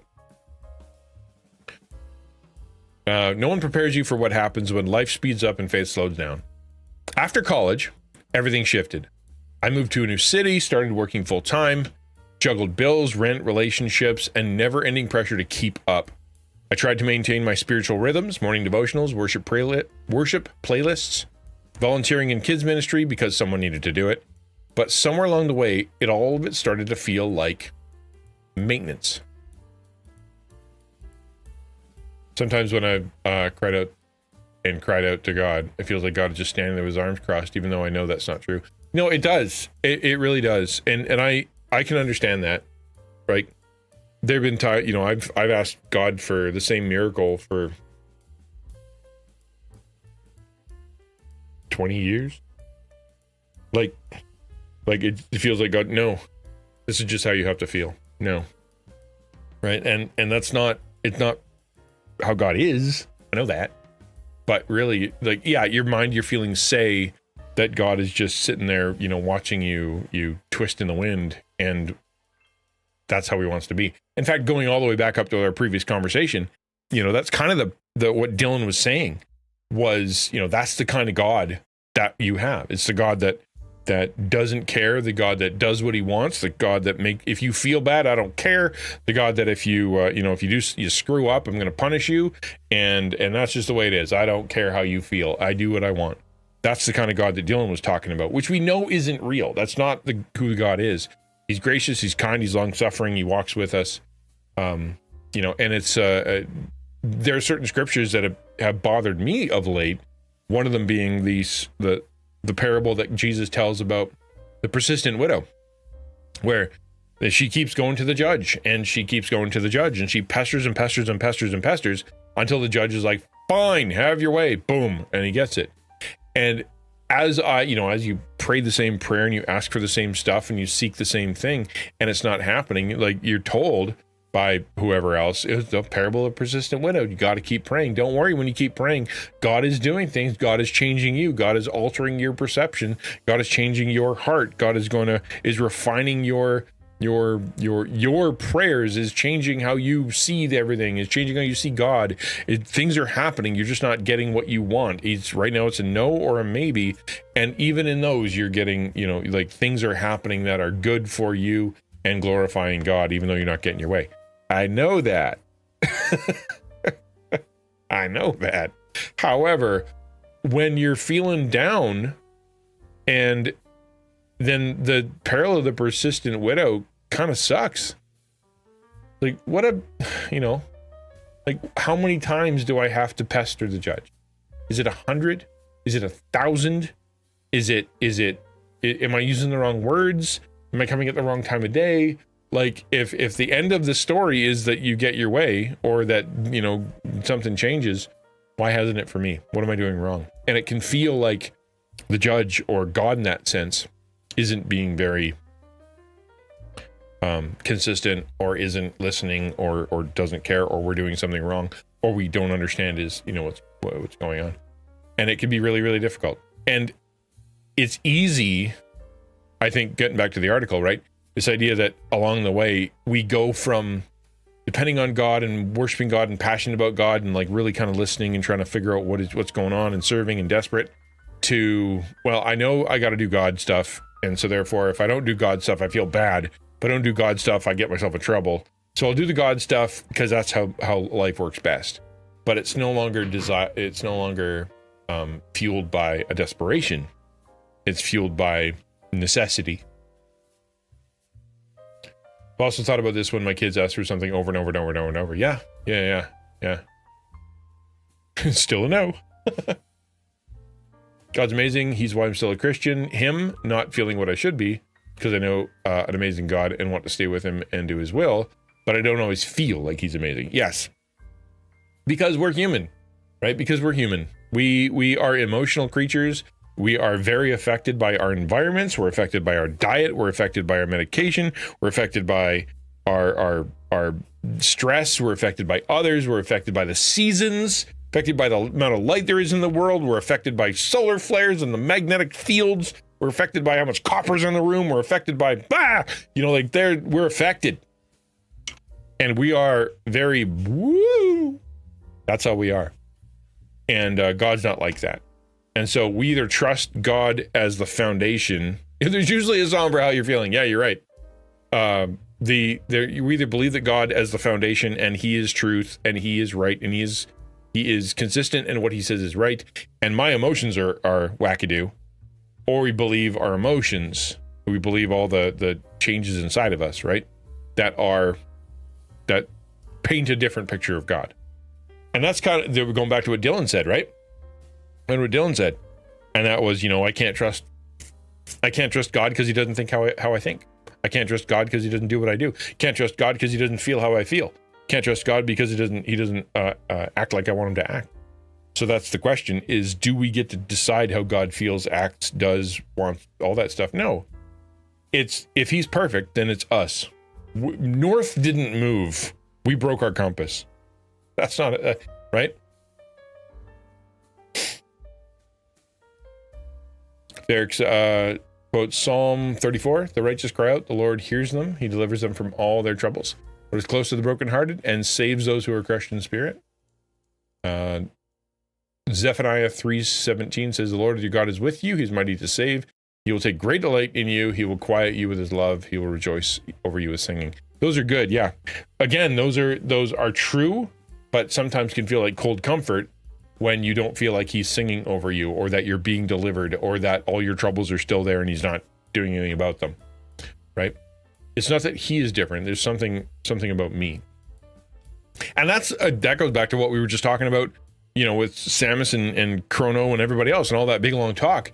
And that is, maybe it's you, right? Maybe you're the one who isn't seeing correctly. Maybe you're the one who isn't seeing the world or seeing your friendship or seeing yourself correctly. Maybe there's something off about your perception and it's not the other person. Maybe it's you. Is that possible? And in the same way, we look at God. Is it possible that the thing that changed is me? Like the whole idea, everything moved, everything shifted. I worked full time. I had a bunch of bills, rent, relationships that didn't work out, a lot of pressure, and things went a little sideways. I tried to keep up and I wasn't able to keep up. And then I went from, passion to maintenance. And it just didn't feel right. So what changed, right? Was it God? Like, was God different when she was young? Or is God different now? What changed? She did, right? Her life changed, her priorities changed, her energy changed, her age changed, her responsibilities changed. That all changed, right? We change. He doesn't change. He's immutable. I managed to join Discord. It'd be good to have notifications for the lives for when I'm not logged on. Yeah, fire out, man. Appreciate it. Sometimes I get mad at God. I hate to admit it because I love him, but I do, and I don't even know why sometimes. But he doesn't deserve my anger. No, but he can handle it. I think. Oh my word. But he can handle it. Right? I think that one of the coolest things that we can say about God is that he can handle our anger, and he can handle our questions, and he can handle our frustrations. He can handle us accusing him of stuff. You see that, talk about, there's a psalm for everything, right? God gets accused of a lot of stuff. You've left me behind, Jeremiah, you bait and switch, God. You said one thing, you did another, you're a liar, right? It's just like, God gets accused of a lot of stuff by holy men, and he's big enough to handle it, because it's part of the way that we as humans process, is to say, this is how I feel, God. And it's good. We can share how we feel with God. And even if it's like, I feel like you've betrayed me. I feel like you've let me down. I feel like you aren't on my side. I feel like you've left me behind. I feel like that the world is stormy and you're the one who calms storms. So why haven't you calmed it yet? I feel like that you're doing things wrong, right? You're allowed to share your feelings with him. In fact, you should. But what you shouldn't do is trust your feelings over God, right? Well, yeah, exactly. As people, it's like you being mad at your wife or your friend or your mom, right? Somebody that you really care about. You're like, I'm mad at them. I feel mad at them. You know, it wasn't their fault, but maybe, or whatever. But you're like, I don't want to be mad at them. I don't want this feeling. I want us to be right. I want us to be in good relationship. I want us to be back where we were. And I don't like this feeling. I want it to be okay. And that is, it's a good thing. It means you care, right? It means you care. Because there are people out there that they offend you or they say mean stuff or they leave you behind. And you're like, I do not care. It doesn't even affect me emotionally. It only affects you when you actually care about that person. Emotions are dumb. They're valuable. God's emotional. He's not a God without emotion, right? So his emotions aren't dumb. And we as people who are made in his image have emotions. And so those emotions are valuable. But what emotions are, they aren't the whole story, right? They're part of the story. Like when you feel anger, you feel sad, you feel lonely, you feel betrayed, you feel elated, you feel hopeful, you feel hopeless.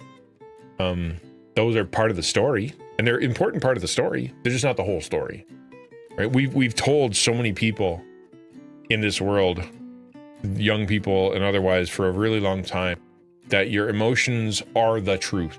How you feel is the truth. Even if you don't think that they're right, trust your emotions. And that's gotten a lot of people in trouble. Like you go, your emotions are part of the truth. I remember talking to somebody who was is still suffering with gender dysphoria, right? And they are fighting it. For them, it's like, I know I am a girl, and I know that that's how God created me. However, I am fighting the fact that I feel emotionally messed up because of my perception of myself. And I feel like I would feel better if I was a boy. And I know that my feelings are wrong. Because I know that's true because of God, and I know that's true because I've seen others. I know that, whatever. And it's like, but it's really hard for me to deny those feelings because they are very strong, right? Many in the world go, hey, well, if it's that strong, it must be true, right? If it's that strong, it must be true. So you better embrace that. And they're like, but it doesn't work for every emotion, right? If you're so angry you want to kill somebody, well, you shouldn't do that, but it's really strong emotion. And I really, really want to. Yeah, but you can't. Right? So we believe that you should deny some emotions, but we're more and more and more when it comes to your individual emotions. Somehow that one's okay, as long as it's socially acceptable, or we change the law or something. You know what I mean? Not going to go on that. But we as Christians, we have to contend with our emotions. It's a thing. What do we do with them? They're part of the story. They're not the whole story. They're real, but they're not the whole story. It's easy to rely on the things of the world rather than God. It is, because they're present, or they're right in front of us, right? They're right in front of us as opposed to God. Plus, God tends to play the long game, right? It's like sin. And you get immediate gratification for the thing that's right in front of you, or you can wait for something better later and do it God's way. Which one you want to do? More often than not, if you're struggling, it's a lot easier to take that thing that's right in front of you that will make you feel better for a bit, even though it'll make you feel worse later.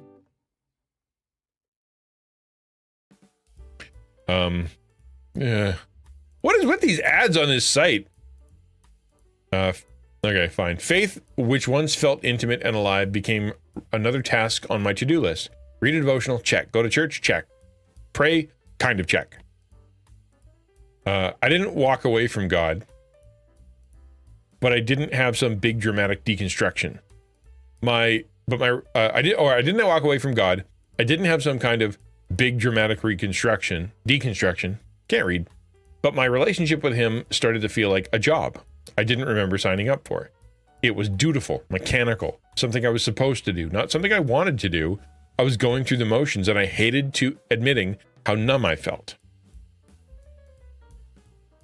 Yeah, the dads are relevant. They're not relevant to anything we're reading. I don't know how that algorithm's working, but it's broken. Star Blue says, it's like the presentation on Star Trek being Bones or Spock. those aren't the only paths. Emotionless or emotion rich aren't the only ways to be. Emotions are genuine parts of us. Yeah. Star Trek coming up more and more in chat. I appreciate it. But that is part of what Roddenberry was doing, right? The id, the ego, and the superego. The logical, the emotional, and I can't remember what the last one is. But like it's meant to be the sort of three parts of the brain that let you work together. The one that goes and screws all the aliens, the one that holds back and studies, and the one that is driven by compassion and emotion, right? Like you need like all three of those function. And apparently you need all three in order to make the Enterprise go. And it's we can't get rid of them. You know, you can't get rid of the ego or the super ego. They're part of it, part of you. Going to be there forever. Question is, how do you deal with them? And who do you believe? And I think the more difficult part is not only who do you believe, but you have to believe different ones at different times, right? That's why some people like sometimes you gotta believe the gut check, man. You gotta believe that gut check. And others are like, man, you gotta trust it when you're you know, even though your eyes see one thing, you gotta trust your brain. Even though you feel one thing, you gotta trust your brain. You can't just go with what your feelings go with.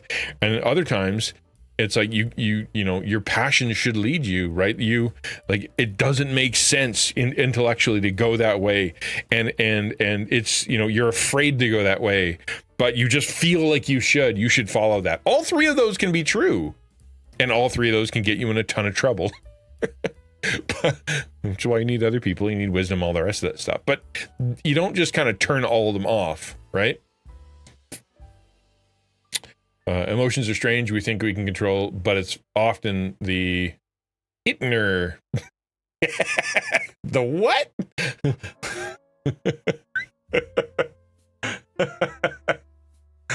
It's just pineapple. I don't know what that word is. Usually I can do pretty good, but I don't know what that word is. Kirk was like a bro. Priorities, give it time while I talk to this green woman. Yeah, exactly. Just give me 10 minutes alone with this green lady. Yep. Often the other way around. I had Graves' disease for several years. Yeah, okay. I'm gonna wait on the retyping of that first one. I agree with you on the first whole part. Yeah, we think we can control them, but it's often I usually can figure what that is. The other way. My Itner gets in the way of emotions too. Maybe it should, you know? The last thing you need is your is that an I? Probably an I. Your Itner. Maybe it's an L. I don't know what it is. I had Graves' disease several years ago, a thyroid disorder. I did not realize just how much hormones govern how we feel. Oh, yeah.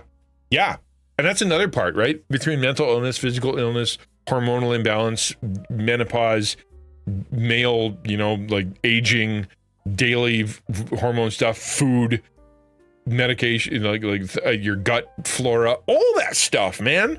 All of that screws with all the stuff. And that's why we got to be really careful. And that's why when Jesus says, you know, build your life on the foundation, build your life on the solid rock, and everything starts to make sense, because if you get your lens through what Jesus says, then the world starts to make sense, even though your emotions are out of whack. Yeah.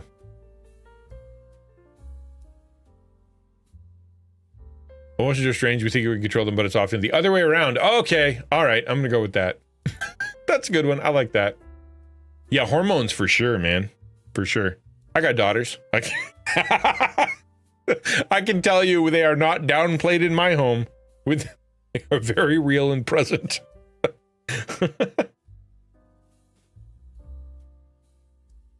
Not to be weird, but like and not to embarrass them or anything, but it is part of the math of knowing a woman or knowing a young woman, right?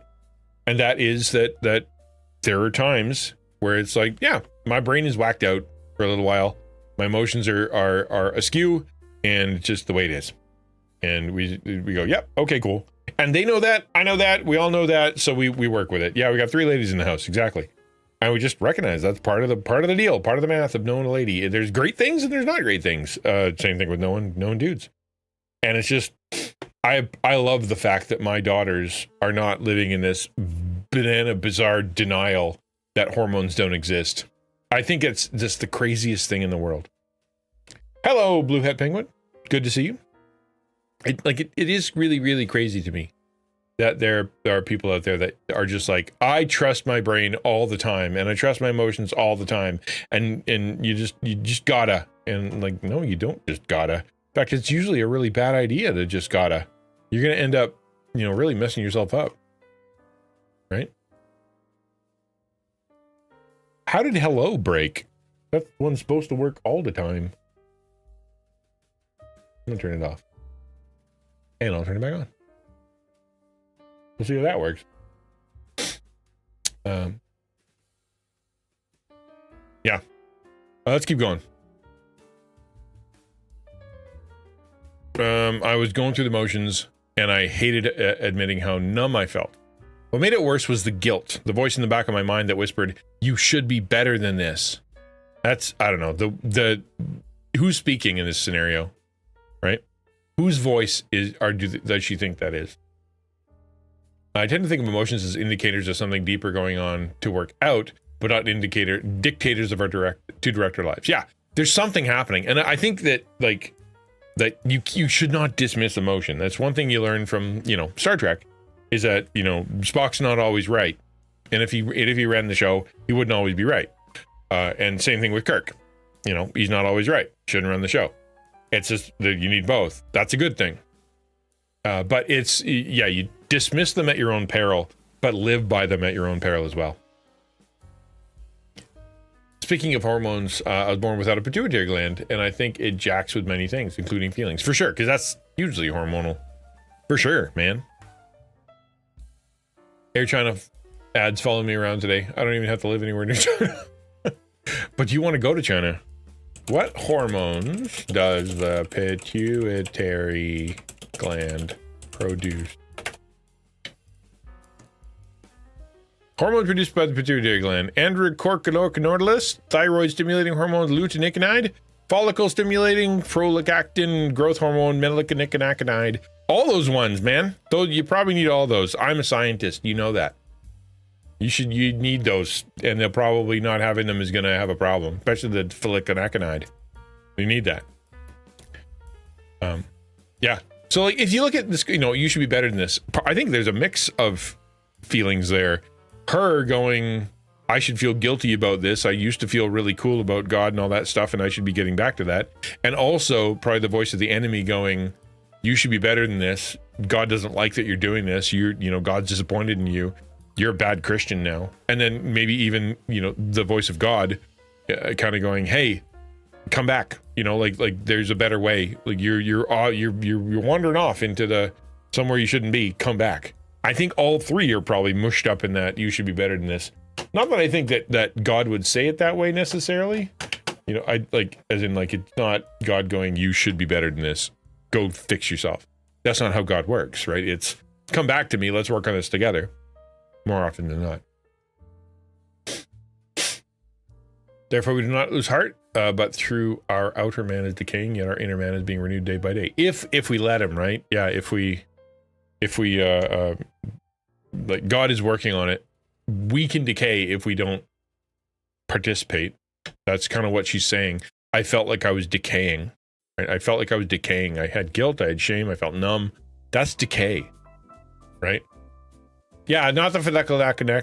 That's the worst one, man, probably. After everything God has done, after all the ways I've seen him show up, how could I feel this empty? How could I not want to spend time with him, right? Those are big things. I think I felt the same way. Yeah, it's just like, man, I really wish I could do more devos. Like today was a great example. Last night, went to bed late. It's so crazy. I didn't sleep at all the night before. Went to Canada today, couldn't go to sleep. Stayed up too late. Woke up late today. Felt like crap. Didn't do devos. Well, did a little bit, just the bare minimum amount. And then I'm like, man, I wish I could do more devos. I wish I could hang out with God more. Well, better get on stream. Better go talk God stuff, even though I've done like a solid 10 minutes of devo, which is, or maybe even 5, like better get on there, and then start to feel dry, and then try to minister and talk and preach and all the rest of that stuff that we're doing right now for the last 2 hours. And it ends up being, am I a hypocrite? Am I, like, yeah, I can totally vibe with this. Feeling running on empty and being like, why can't I go do more devos? Why do I feel so like as soon as I'm done stream, I just go run off and do work, or I run upstairs and I eat something, or I go and I talk to somebody that isn't God? Like, why am I not drawn to him? Why am I not drawn to him? What's wrong with me? I totally vibe with this. I tried to push through it. I downloaded the new Bible reading plans, been there. Joined a small group, been there. Listened to sermons on my commute, been there. I have scheduled quiet time in my planner like I was a meeting with HR. Man, called out or what? Jeepers. But the harder I tried to force my faith back into place, the more disconnected I felt. I couldn't fake it anymore. I'm not saying, so I fake it.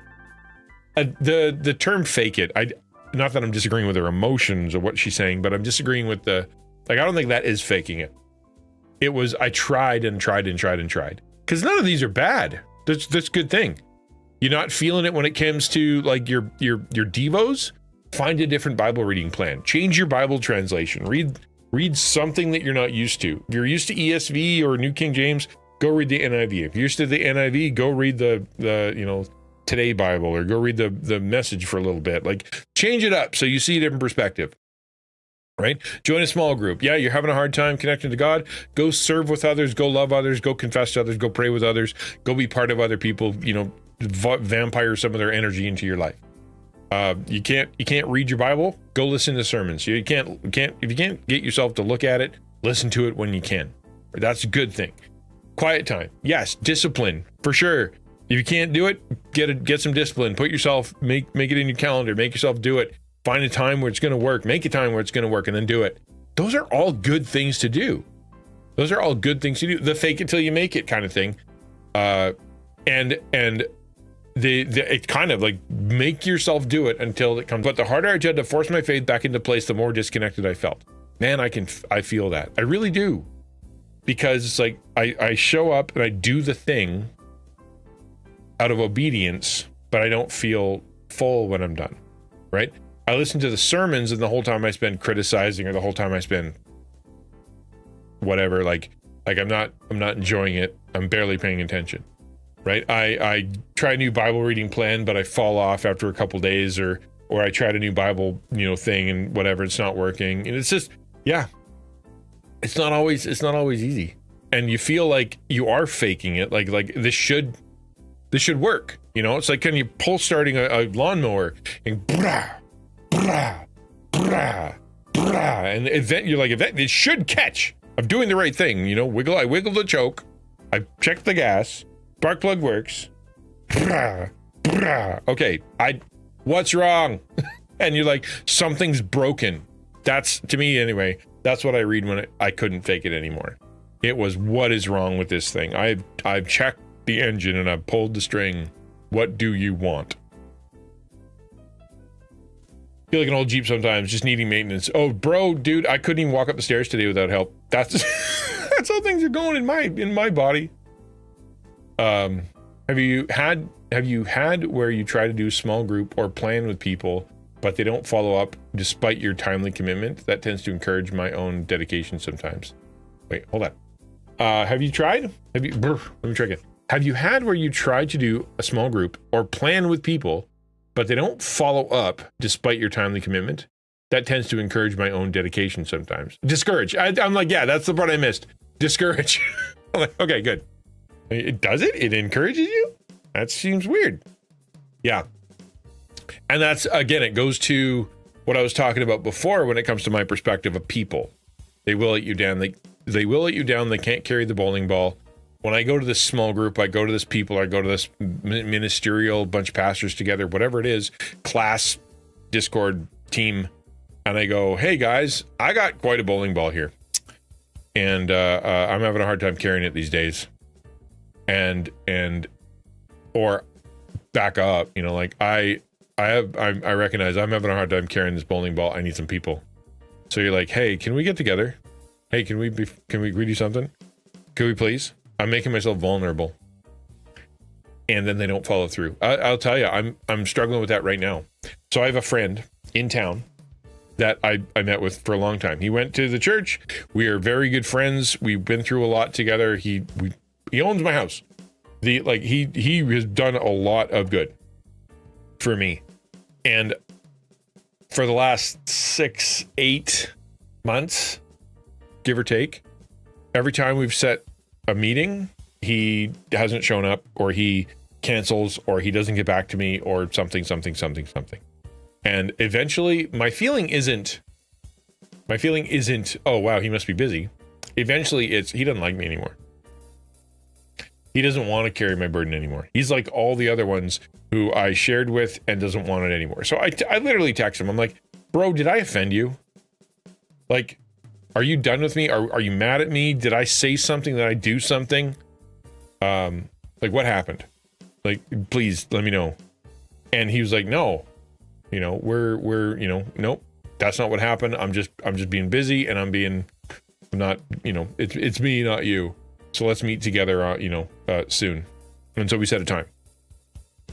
It's easier for me to think that person doesn't want to walk with me anymore, and that I'm just stuck with this weight forever, than it is for me to try to depend on him one more time. It is hard to do.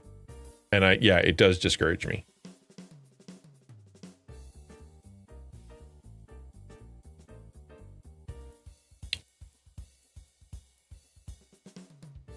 Ferret quoting it as well. In peace like a river attendeth my way. When sorrows like sea billows roll, whatever my lot, that was taught me to say, it is well with my soul. He wrote that while bawling his eyeballs out over the death of his daughters, while he crossed over the waters where they had drowned. He didn't write that in with positive vibes.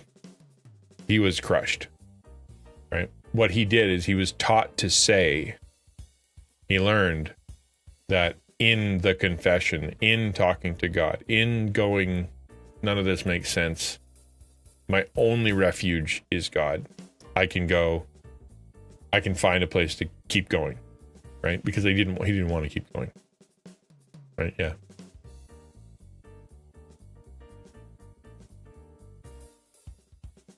Pineapple says, sometimes people just run out of spoons. I got a friend who I used to meet regularly. Now it's lucky if we meet up once a year. She actually called me 3 weeks ago, and we agreed to meet at my house and catch up. I got food. An hour before she was due, she rang to say her honey had been up all night and with a COPD flare up, so she had to cancel. That sucks. Yeah. And the hard part for me, and maybe even for you and for Shepherd, and that is, well, why try then? Right? That's where it comes down for me. And one of the cool things that I get to do as a streamer, and one of I think the healing things that happens to me as a streamer,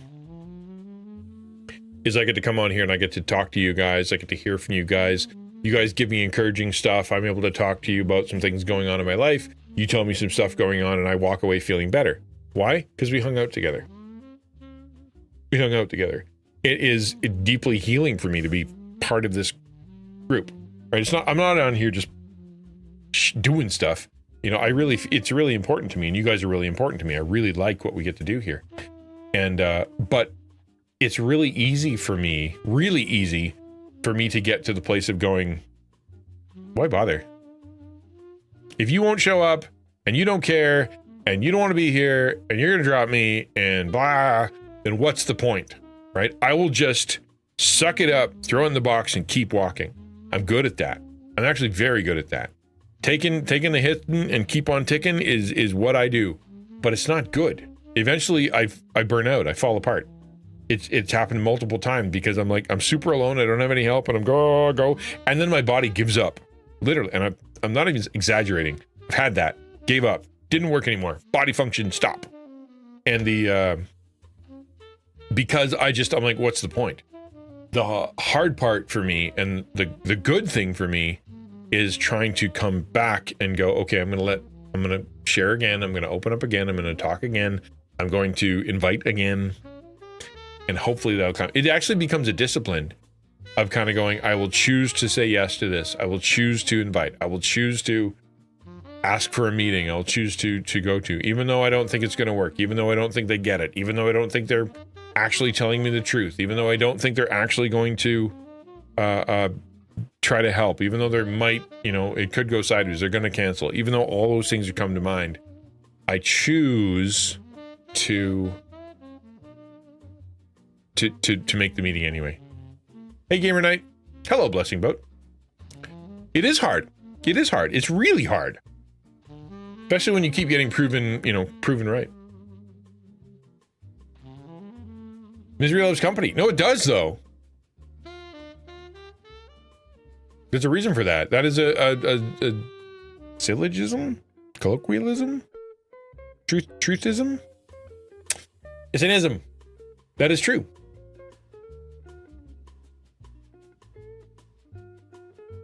Good to see you. Let's keep reading. It says, even writing this feels uncomfortable.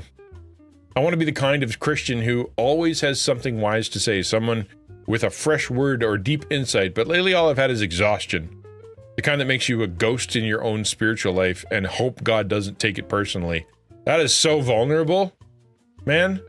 The kind that makes you ghost your own spiritual life and hope God doesn't take it personally, right? That's exactly what we're talking about, right? Just ghost my friends, ghost life, ghost whatever, live as a ghost, floating, nobody cares, nobody can see me, nobody, whatever. I'm not affecting anybody or affecting anything. Nothing's real. I don't exist. And I'll just kind of keep going. And it feels bad, man. Feels bad, man. Did I write this? Right. Burnout isn't always dramatic. Sometimes it's subtle. Yeah. Sneaks up on you. I think it always sneaks up on you. I don't think anybody was like, wow, I went from fine to burnt out. Weird. No, I think it always sneaks up on you. Like a slow leak. A slow fade, if you will, if you're a Casting Crowns guy.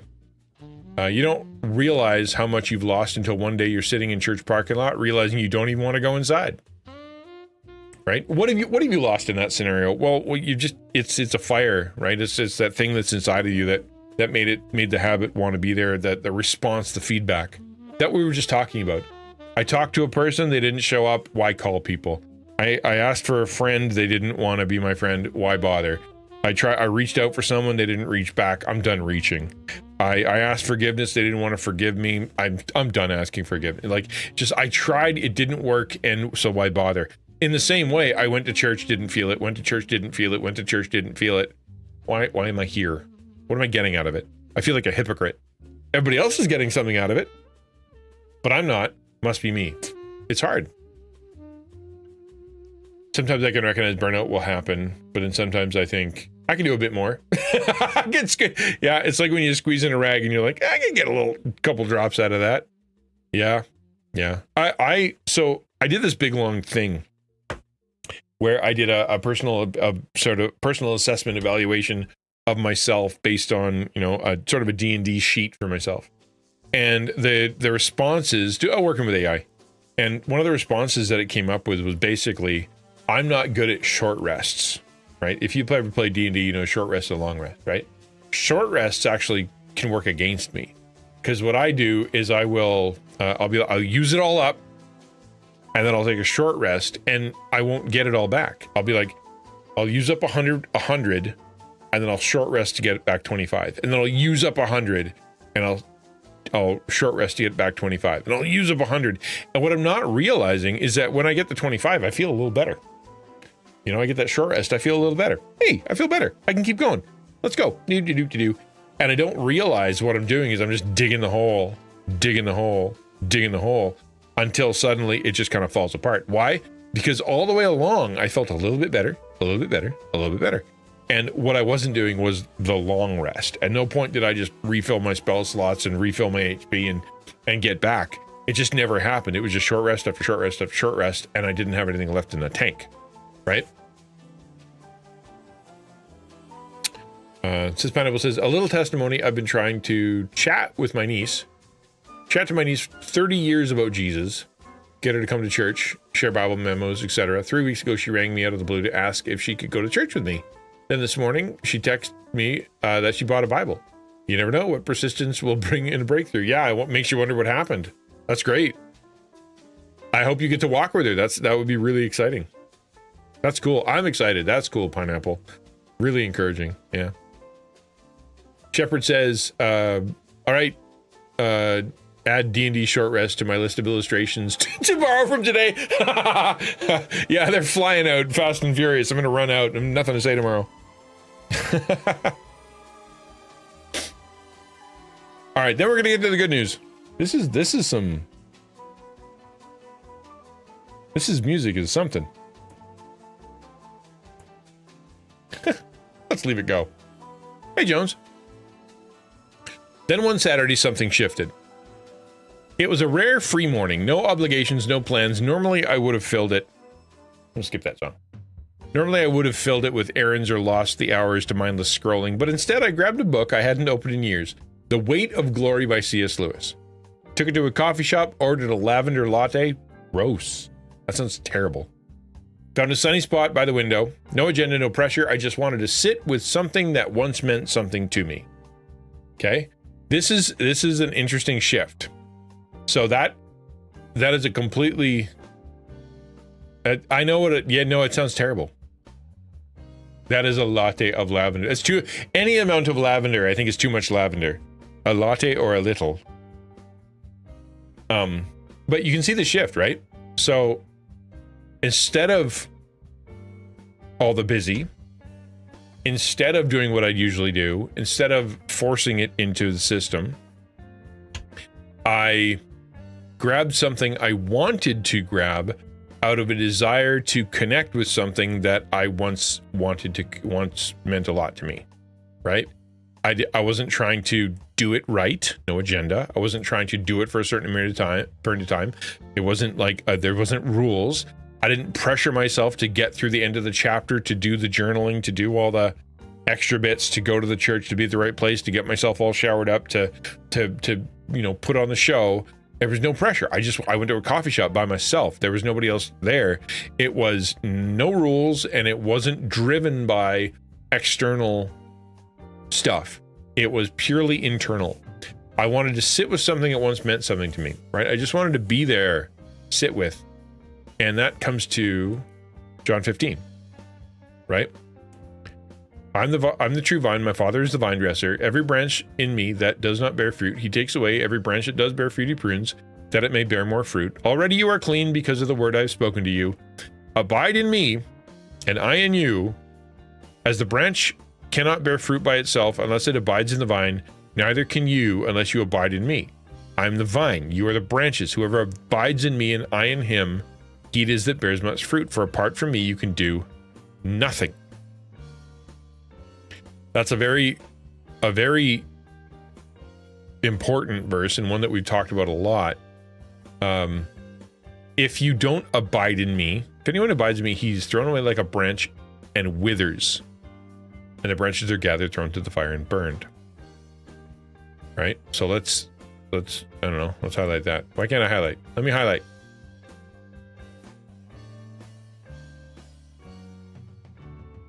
So if you read this in light of what we just read, right? So abide, that the word sit with is the word abide. To be in, just to be around, just to hang out with, just to sit with. Sit with God, sit with me, and I'll sit with you. Just like a branch can't bear fruit by itself unless it sits with the vine, is with the vine, hangs out with the vine, you can't unless you sit with me. I'm the vine, you're the branches. Whoever sits with me and I sit with him, he's going to be the one that can bear fruit. For apart from me, you can do nothing. If anyone doesn't sit with me, he's going to wither. Right? And the branches are gathered, thrown to the fire, and burned. If you sit with me and you listen to me, ask whatever you wish, and it'll be done for you. Why? Because we're having a conversation, right? This thing here And that's it, right? So I'm a fruit bearer too. I love bearing fruit. I love doing stuff that matters. I hate doing stuff that is, pointless. I want to know that someone was helped or something happened or money was raised or people were changed or something was fixed or a video was released or something, anything. I want to see the number go up. I want to see the people get helped. I want to see something happen. I want fruit. And when she says, I went from the agenda, all this agenda stuff, to I just went and sat with. I wanted to abide. I just went to a place to abide, to sit with. She was saying, when I was doing that stuff, I wasn't really sitting with. I was making it happen. I was trying to cultivate myself. I was trying to be the vine dresser. I was trying to be God. I was trying to be the one who prunes and takes away. I was the one who was trying to make my fruit, and I was trying to force the pruning to happen. When that stopped working, and I wasn't able to prune myself anymore, and I wasn't able to be my own vine dresser, and I finally gave up, and I was like, you know what? I'm just gonna sit. I'm gonna sit with something that I used to care about. Just see what happens.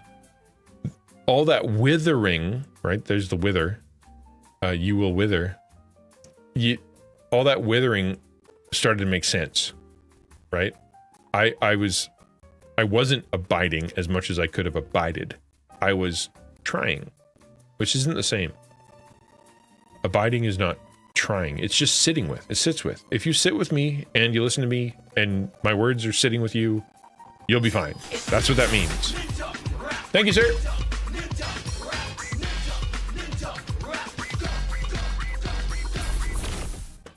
So let me read that again. It was a rare free morning, no obligations, no plans. Normally, I would have filled it with errands or lost hours to mindless scrolling, but instead I grabbed a book I hadn't opened in years. Thank you for the follow. Appreciate it. Hi, Frog. The Weight of Glory by C.S. Lewis. I took it to the coffee shop, ordered a lavender, and found a sunny spot by the window. No agenda, no pressure. I just wanted to sit with something that once meant something with me. Abiding's not trying. Very good. I flipped through the pages, past old underlines and scribbled notes. After rereading some of my favorite passages, I didn't cry. I love that. Because we so often, again, there's the feelings thing, right? It comes back. I read the thing, and then the story that we always hear. And then I broke. I finally felt what I wanted to feel. I just started sobbing in the middle of the coffee shop. People had to come up to me and were wondering what was wrong. And I had to say, it was not something wrong. It's something that finally went right. But that didn't happen, right? I didn't fall apart.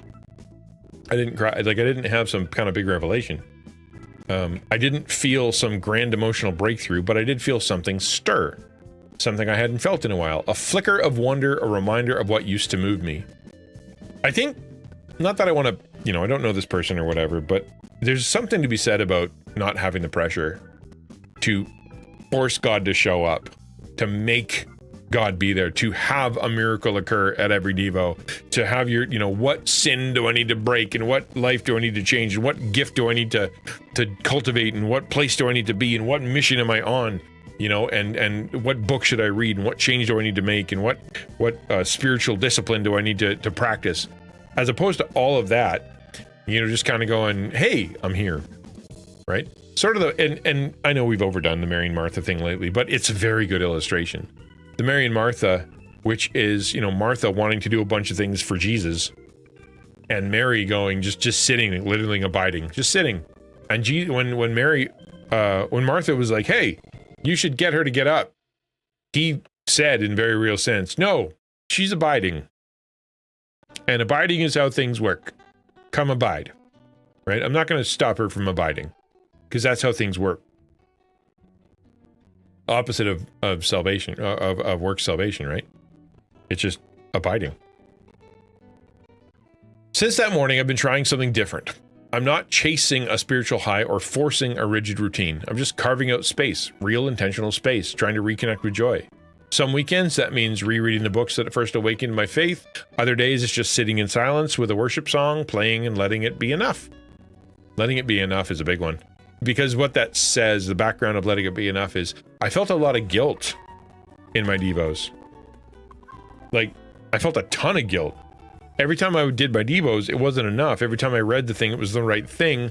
when I was reading the Bible. I never read enough Bible. And when I was in the Bible, I had to study it. I had to remember it. Then I had to try to tell people what I was doing, and I had to learn something from it. I had to, what's the point of doing it if I wasn't going to learn something? I had to apply something. Every time I had to do it, I had to apply something. What's the point otherwise? And the guilt of, hey, nothing's working, nothing's changing, I'm not applying, I'm not, my spiritual life isn't moving forward, is a lot of pressure.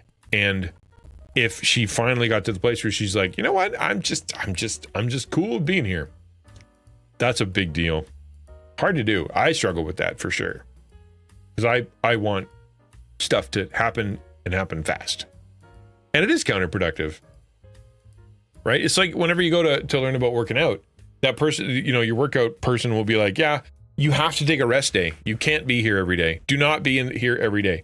You'll injure yourself. You're working against yourself. You're not going to progress as well. If you don't take rest days, your body won't work as good. You're built to rest, right? That seems counterproductive for somebody who's like, but if I'm doing this, I feel like I'm doing something. And he's like, yeah, but it's not what you should be doing right now. Go home and drink some chocolate milk, right? Pineapple says, as a Christian, we can put that pressure on others as well with the what are you doing for the Lord chat, or what missions work are you doing during the summer holidays, or you got to do a thing in church. Nothing wrong with any of that, but it can lead to feelings of guilt that we should be busy with Christian things. And it also has sort of an implication that they're A, qualified, B, ready, C, not in a preparatory time, or D, that they're not someone who needs to be served at that time, right? Maybe they shouldn't be doing, like, it's like walking into the ER, walking into someone's hospital room and be like, so what are you doing today? Like, well, I'm lying here healing. I got problems, man.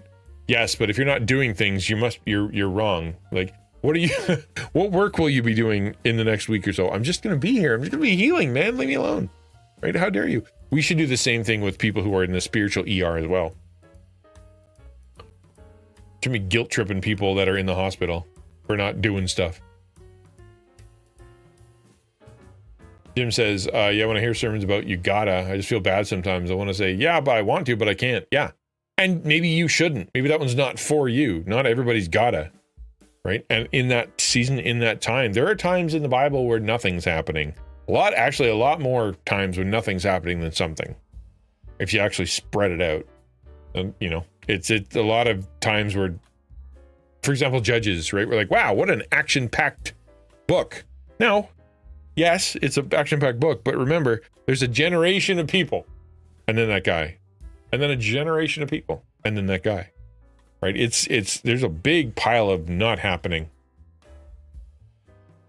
Think about it. I find myself pressured or perhaps expected to be like Martha.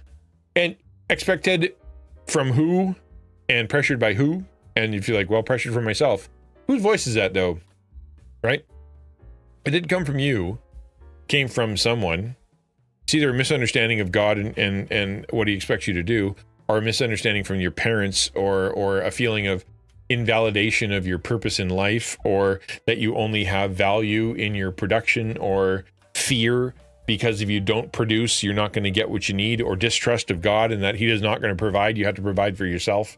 Like there's something going on there that makes you go, I have to, Martha, because Jesus won't provide, right? Martha's like, I got to get lunch. We're not going to have lunch. People are going to go hungry. I need to do it. Jesus isn't doing it. I got to. And the thing is, and I in my mind, I've always thought this about that story, and that is, you know what? Like, actually, Jesus could have just made bread when he was hungry. He has the power to do that. He could have fed everybody in that room without Martha's help at all, right? The abiding would have been better because nobody would have went without lunch. He can make lunch out of nothing. Can we trust that he will provide in that time that we need it, even if we're not the one doing it? Yeah, it is a lot. Yeah, and I'm bombarded you. Not that sermons shouldn't tell you to do things, just be honest. Well, sermon should have a reason why you learned that, at the same time, the application doesn't always have to be going and doing things. It could be stopping things.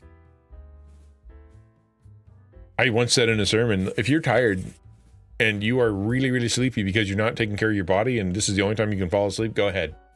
It won't hurt my feelings. Because sometimes the most holy thing you can do is go to sleep. When I was in the hospital, when I was much younger, I would work even in the hospital, had a deadline, had to meet. Yeah. See, we take that and we value it, but actually you were being exploited, right? That was you were being exploited if that was the situation.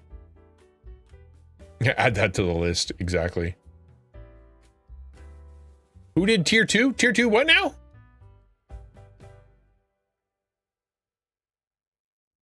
Who got a tier 2 what now? Sorry, I don't know what you meant. Pineapple says, I don't think Martha did anything wrong. She chose her thing, which was hospitality. I think the issue is that she was not doing it joyfully. It was a burden, and she tried to out that her burden on Mary, who had chosen a different thing. I guess you could have a different perspective. I've always seen it as, because she says to Jesus, make Mary come help me.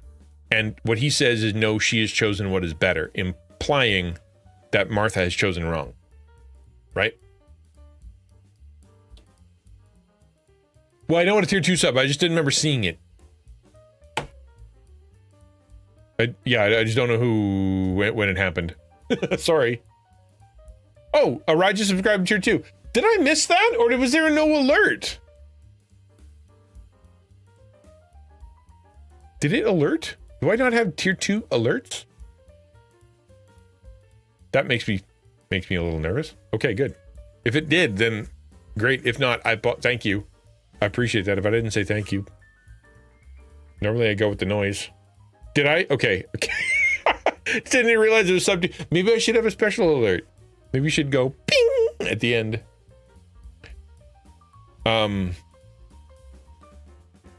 Okay, so I'm not back on fire, and honestly, I don't think I need to be. Maybe it's okay that if faith doesn't feel electric. If faith doesn't always feel electric, yeah, it is okay. Maybe faith in adulthood looks a little bit more like showing up anyway, not out of guilt, but out of the hope that God still meets us in the quiet, in the ordinary, in the burnt out even. What I'm learning slowly, imperfectly, is that God doesn't ask for performance. He doesn't need checklist.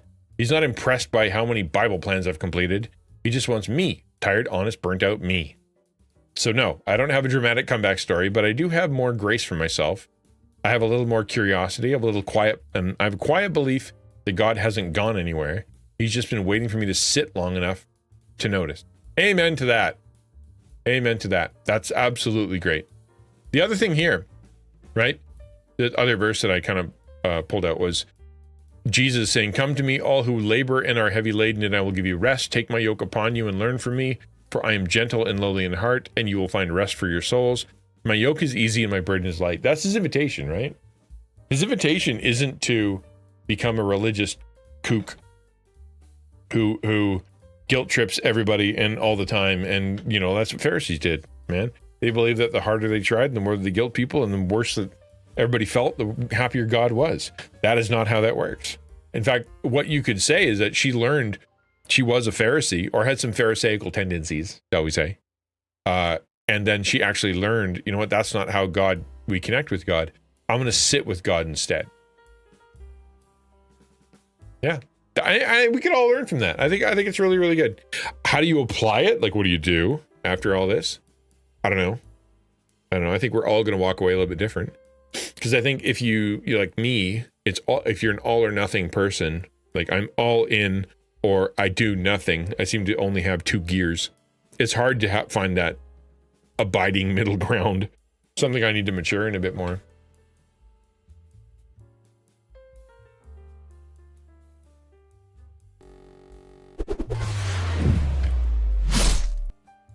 I hit the wrong button.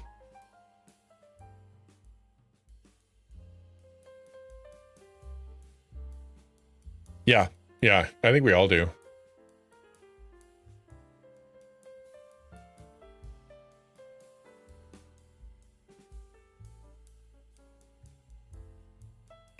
Yeah, the chapter verse, right? That Gamer Night shared was that idea of after the apostles and all the had come back and they had done all their work and they were really excited and they wanted to tell them all sorts of stuff. He actually said, everybody just let's go hang out a bit. Let's go chill. There are people all over the place and you guys haven't eaten yet. Come and sit. And that's like a big story. That's a big part of the story because they wanted to have a meeting. They wanted to talk about the cool stuff that was happening. They wanted to report back. They wanted to, have a thing. And he's like, no thing. Sit down. Kind of a big deal. And if we could, it's something we can learn from for sure.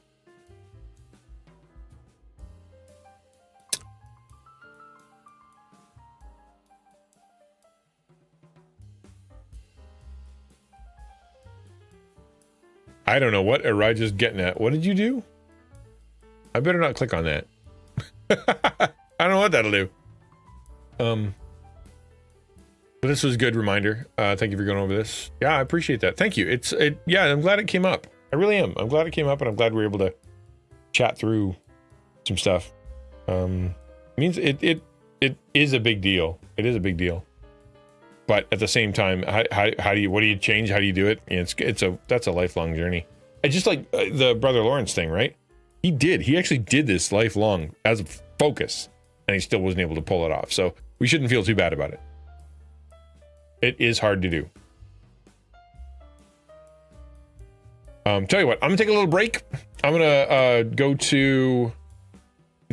go grab some food. I'm gonna come back with some water and then I'm gonna jump in. We're gonna talk about we'll do this last section here. Hold on, I'm going to show you.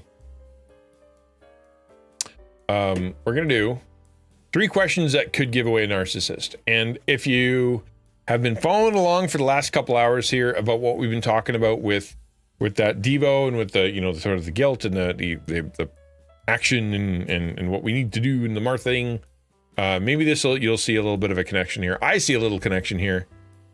So hopefully you will too. I'm gonna take a little break. I'll be right back. And in the meantime, !web, please sign up for the newsletter. Discord, please come join the Discord. What else? !YouTube, please follow me on YouTube. That'd be great. I'm putting out some videos. Got lots of videos on there now. Hopefully they're okay. And shorts, we got some good shorts on there. People have been liking those. And then I will see you very soon.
There's a song.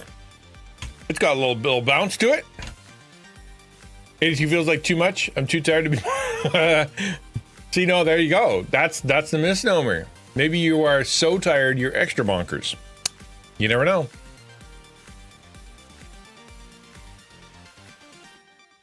All right, so we're gonna. That was the break. I'm gonna hit the talk start button. I don't know if any of this is gonna end up on the YouTubes. That was quite meandering that we just did. I think the talk with Dylan was kind of good, but it didn't really end with anything. And then I think but it would be nice to be able to show people what we kind of do on the stream. So maybe we should put that on the YouTube. But the other one is, you know, that the talk about the article that was all over the place. So would that make a good YouTube video? I don't know. Regardless, we're jumping into this. Let's get into some. Let's try lo-fi. I'm gonna try something. Let's go here. Oh, that fi is too low. Don't like that. Don't like that at all.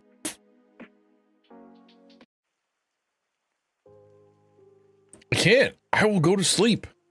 I will actively go to sleep.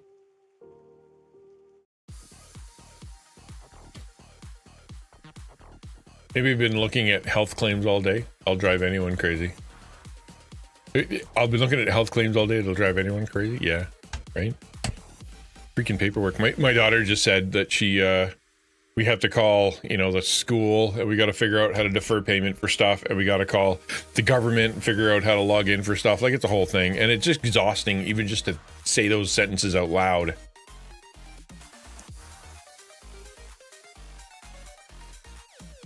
Oh, I appreciate that, Zach. Well, yeah, thank you. How do you turn that into a video? I don't know. Is it worth being a video, or is it just going to live as a VOD? I don't know. I couldn't actually tell you. Maybe we'll figure it out. We'll set it aside and we'll see what happens. We'll put the highlight together and we'll see what happens. Who knows? In the meantime, I'll hit the talk started button again. We're going to talk about 3 questions that could give away a narcissist. New research finds that 3 job interview questions could identify a narcissistic candidate. So, we just talked about a whole bunch of sort of spiritual stuff about our relationship with God and the difference between abiding in Him and actually, spending time just kind of hanging out with Jesus and using Him as a to-do list and trying to, kind of force productivity into our spiritual life. This came up, and maybe you'll be able to see a connection there. Maybe I'm pushing too hard, but I thought this was pretty interesting. Let's read what it says, and then we can kind of get through. You tell me if I'm right that there's a connection. Okay, so number 1, people high in narcissism are often unpleasant to be with. What? They can also disrupt how a group functions. Definitely. A new study lays out 3 questions to ask. It may be possible to adapt the questions to other scenarios. By knowing what to ask and what to look for, you may be able to avoid a commitment you'll regret later. Yes. Okay, so when you're interacting with someone, especially high in narcissism, chances are you're pretty tuned to their personality. From trying to refocus every conversation back onto themselves to showing little concern or empathy for others, these individuals likely make it pretty clear they are about number one and no one else. Once you're aware of someone's narcissistic tendencies, all right, let's look at what narcissism is just quickly. Narcissists have a prominent place in popular imagination. The label narcissist is widely deployed to refer to people who appear too full of themselves. There's also a growing sense that narcissism is on the rise around the world, especially among young people, although most psychological research does not support that notion. Narcissism is properly viewed on a spectrum. The trait is normally distributed to the population, with the most people scoring near the middle, and a few at either extreme.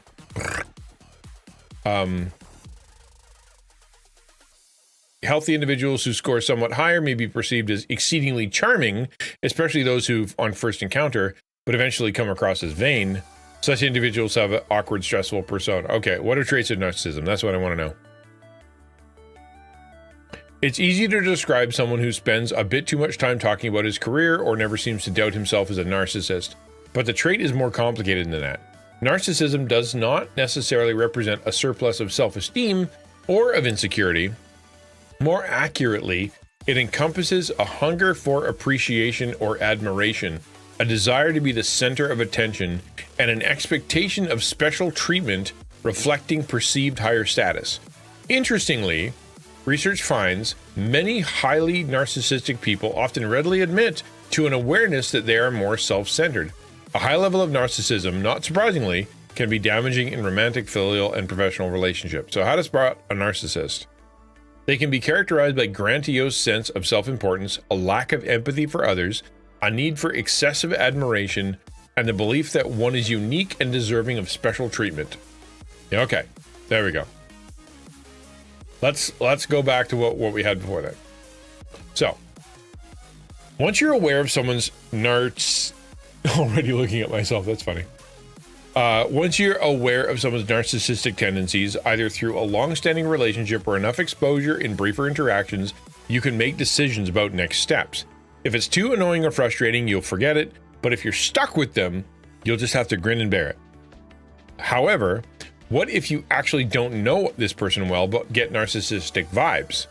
Okay, why is it important to figure out who's a narcissist? A new study in San Francisco State University's Kevin Eckelman and colleagues raises the problem in a context of job application process, specifically the interview. In these high-stakes situations, it's important for employers to know what they're getting into before they're getting into it. Same with relationships, same with dating, same with all this stuff, yeah. You can probably relate to this situation even if you're not in charge of hiring. Perhaps you're trying to decide who to invite to your book club or planning committee for a community event. You're introduced to a new person who seems quite nice, but something seems a tiny bit off. Is there an easy way to check out your suspicions? Eckelman et al.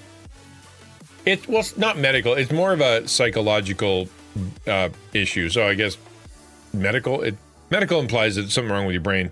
It could be something wrong with your perception, which means you can fight it, right? Yeah. Questions to ask a job and a date. It's true. Eckelman et al. Note that the danger of asking a narcissist to enter your world, whether at work or otherwise, is the destructive behavior that they are capable of committing. So that's the danger. They could destroy things. Regarding the workplace, people high in narcissistic grandiosity may put an organization at risk of pursuing short-term gains over long-term economic health, valuing profit over corporate responsibility, or adapting transactional what is in it for me orientation. So that kind of makes sense, right? So if you have a guy that's in it for himself, then he's going to try to utilize whatever's around him for the sake of making himself look good, make himself feel better, make himself make more money, make himself, more powerful or whatever, even at the expense of the company, at the expense of the other employees, at the expense of the future, right? At the expense of the things around you that you need to maintain or have, relationships that you have that keep things going. If he thinks that he's going to be able to get, or she thinks they're going to be able to look a little better because they did a thing, even though it's going to destroy the future or destroy other people or hurt stuff, it doesn't matter because they look good, right? I'm trying to think of an example. Like say someone, I don't know, they have a budget and they blow their budget on something that will make them look good, but ultimately pulls money away from other people's projects, right? Something looks grandiose, something looks amazing, so the party goes well, the thing goes well, they get a lot of adulations. You find out later that they basically screwed up the whole company because they did this thing that made them look good, right?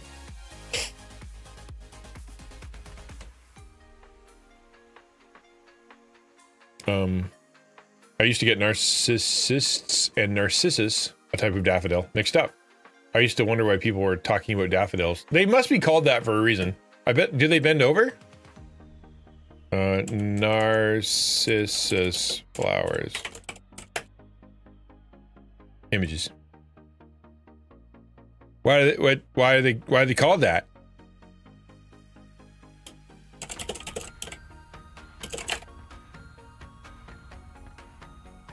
Named after a young man known for his beauty in Greek mythology. Yeah, who was tricked into falling in love with his own reflection. The drooping flowers. Hey, I'm right. They droop over. Okay. that characterize most daffodils are said to represent narcissists bending over, looking at his reflection in the pool of water. That's what I thought. They bent over. That's what I figured. That's what Narcissus is known for. Where am I? Oh yeah.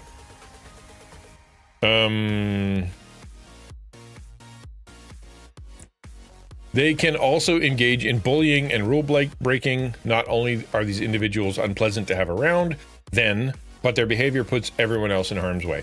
True. The clues that narcissists often can't help but give off. All right. If you see yourself in this, call your counselor immediately. Yeah, there you go. Because narcissists have at their disposal so many tactics to manipulate others, including seemingly highly motivated and competent. Yeah, because you look better when you seem competent and highly motivated, and you can do stuff. I've known people who especially like content creators or people who are trying to be content creator missionaries or whatever, and they are more than happy to tell you they're the executive director, they're the creator of, they're planting a church, or they're creating an organization, they have a network, and they'll tell you all these things, right? When none of them actually exist. What they have is a logo and themselves. But they'll tell you they are creating these big things, and they're part of this big thing, and they're in charge of this big thing and whatever. In their mind, they are, like, oh yeah, I am this. But they're not. They're not. They actually haven't created it yet. They just want to be seen that way. And so they will contact like sponsors and churches and other organizations to be like, would you like to partner with me? You want to be my sponsor? You want to be my, you send me money. You want me to come speak at your event? And the truth is they don't have the chops yet. They don't have the experience yet. They don't even have the anybody that is listening to them yet. And the people that have come on and listened to them, eventually everything kind of blows up because they don't know what they're doing, or they're going too far too fast, and they end up hurting people. That's narcissistic, right? It's not just hopeful. It is, I don't care if I hurt people. I don't care if I disappoint the people at the event I'm going to, or disappoint the creators that I gather, or if I turn out to be, I don't know what I'm doing, because I'm sure I do, and I'm sure it'll work out because I am who I am. Narcissists have at their disposal so many tactics to manipulate others, including seeming highly motivated and competent. It's more important for anyone in a position to bring one on board to figure out quickly what they're dealing with. However, it's also important that such detective work be done efficiently. You can't realistically give someone, even in the personal testing, a complete narcissism inventory. Why not? And in situations outside of work, you have even fewer methods at your disposal. That's true.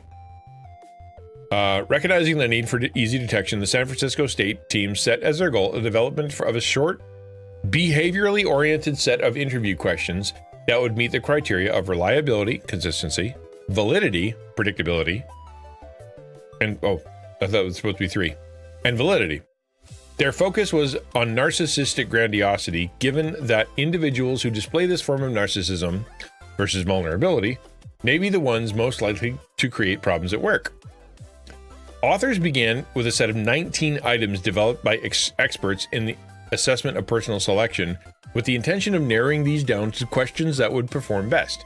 Across 4 studies, these items were tested using asynchronous video interviews, refined and then evaluated for feasibility. All participants in these studies were undergraduate students, which is somewhat of a limitation, but all these students had nearly full-time jobs. They were also in career development courses, making the research topic itself relevant to their vocational plans.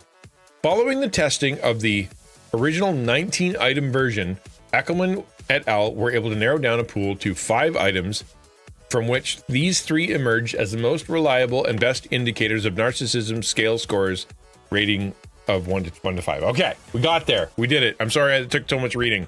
But it's important to know where it came from, why they did it, and what a narcissist is. Here are the questions, and maybe you'll see how they connect. Question 1. This is not the right vibe. I don't like this. We'll go back here, I guess. Number 1. Do you consider yourself a natural born leader or someone who's had to learn how to lead? Provide an example of your leadership approach. Okay. Do you consider yourself a natural born leader or someone who's had to learn how to lead? Provide an example. Number 2, imagine you are working on a team that requires unanimous consent to move forward on a project. The other members have agreed upon a plan for the project that you strongly disagree with. How do you proceed?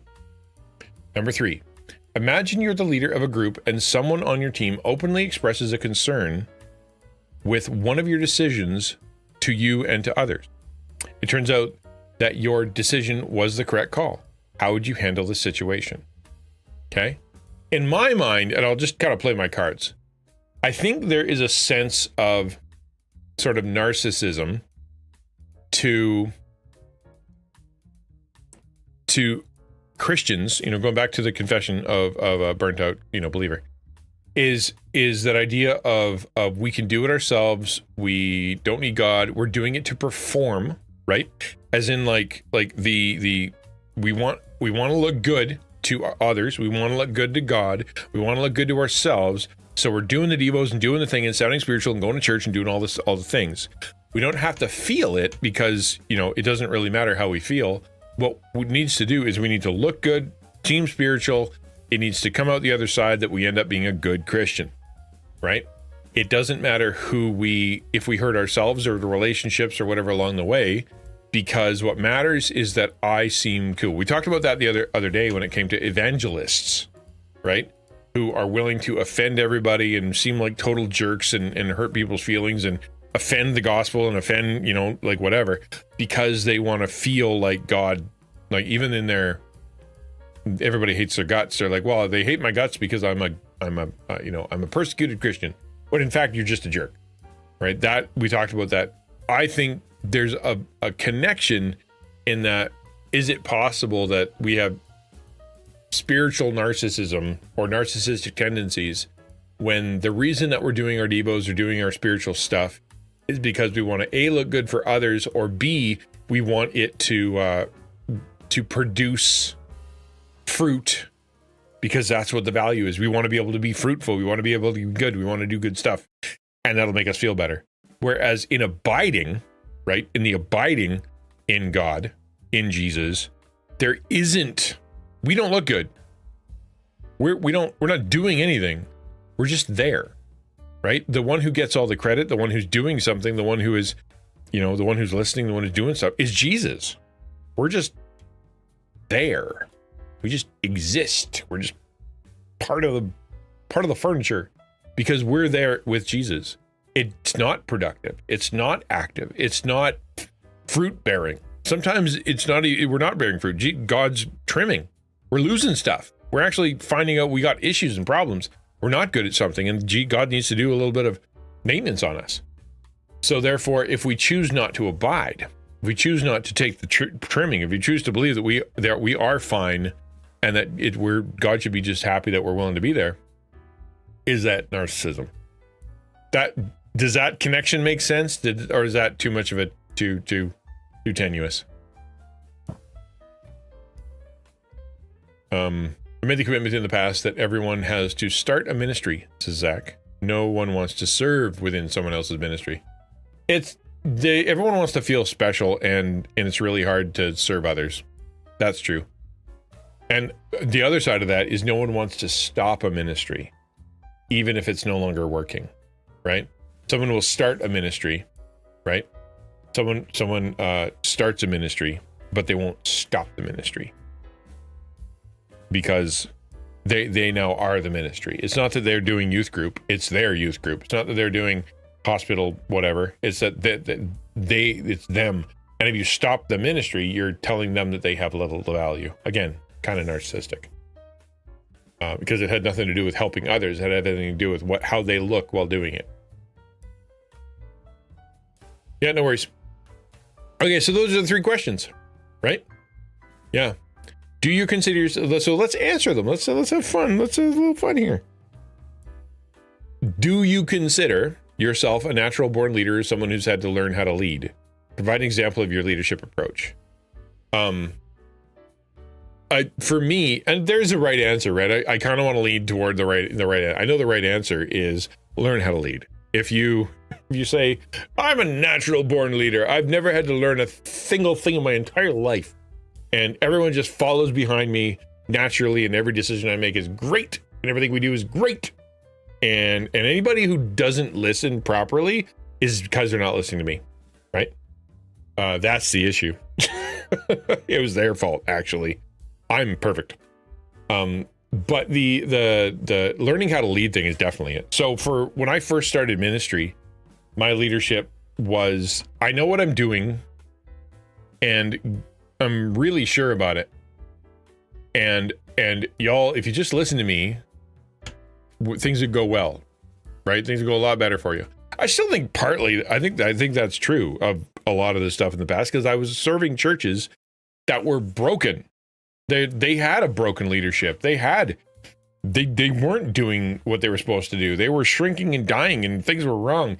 And so when I walked in, it's not like I was coming in like the great white hope. It was just, I was like, hey, we should serve the community. Let's play music that actually doesn't suck. You know, things like that. So it's not like I'm thinking I'm Jesus. I'm just kind of coming in because I had leadership abilities, and I was, you know, I had some skills, and they lacked those. And so I still think that I had that, but that was more of a knowledge thing, and they were how screwed up they were. But I've definitely learned over a period of time, one of the biggest things I've had to learn when it comes to leadership is that if I can't make people move at the pace that I want to move, I have to slow down. And second, I can't do it all alone or I burnt out, right? So I need other people, and I need to move at a slower pace, or at least a more deliberate pace. And certainly in Taco, so it's been torturous to go as slow as we've gone sometimes, but I'm glad we have. So if I had to learn how to lead, I think so. But at the same time, I think I'm still learning, because right now, everything I've done is up to this point has been kind of it hasn't been proven, right? I've pastored 3 churches and 2 of them have closed, right? So it's like, can you say that you're a successful leader if things, you know, after you're done? Probably not.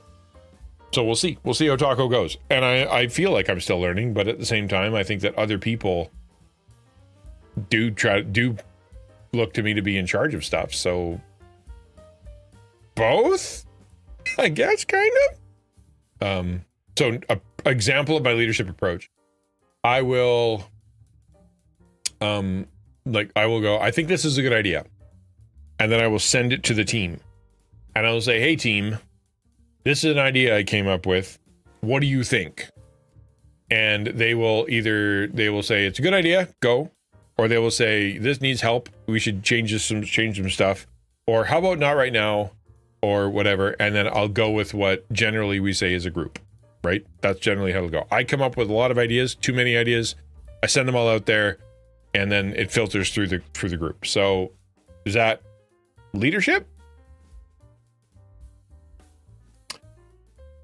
Pineapple says, but if nothing's getting done, I get frustrated enough, I will take the lead to get things moving, and then hope someone else will still take the lead. Yeah, or at least partner up. Yeah, that can be frustrating if you're the kind that needs to motivate stuff, especially if you feel as though if nothing's moving, nothing's happening. Not always true. Sometimes the stuff that's happening, it needs to happen when nothing's moving. Like, for example, if you try to do maintenance on your car when the car is moving and on, everybody gets hurt and nothing gets fixed. Sometimes the best thing you can do is stop the car, right? And then let it sit there, not doing anything. Take parts out so the car actually can't do anything, and then have a few amount of people working on the right thing before you start the car again, right? That it's not a bad thing. Not a bad thing. But if you got somebody in there who's pounding on the gas and turning the key and pounding on the gas and turning the key, and be like, why aren't we going? Aren't we supposed to be going? Let's go. I will make it go. And then start pushing the car. It's not going to work. That isn't the place we are right now. And there are people who can't stand the maintenance time. People can't stand the waiting time. Can't stand the 40 years of waiting. They just don't like it. And I'm glad for them. There's some people who won't get motivated. They're happy to sit in a dead car. Then they don't have to do anything. They don't have to steer. They don't have to change. They don't have to see the scenery change. They don't have to pick anybody up. They don't have to lift anything. They don't have to help anybody. But they get to be in the car. And they're more than happy just to sit there. Those people, they need motivation sometimes. Yeah. Stopping is a good point, though. Taking moments to slow down for others is hard for me. It is hard. It's not easy. Not easy. I can't even drive. So how come you guys aren't answering this question? Huh?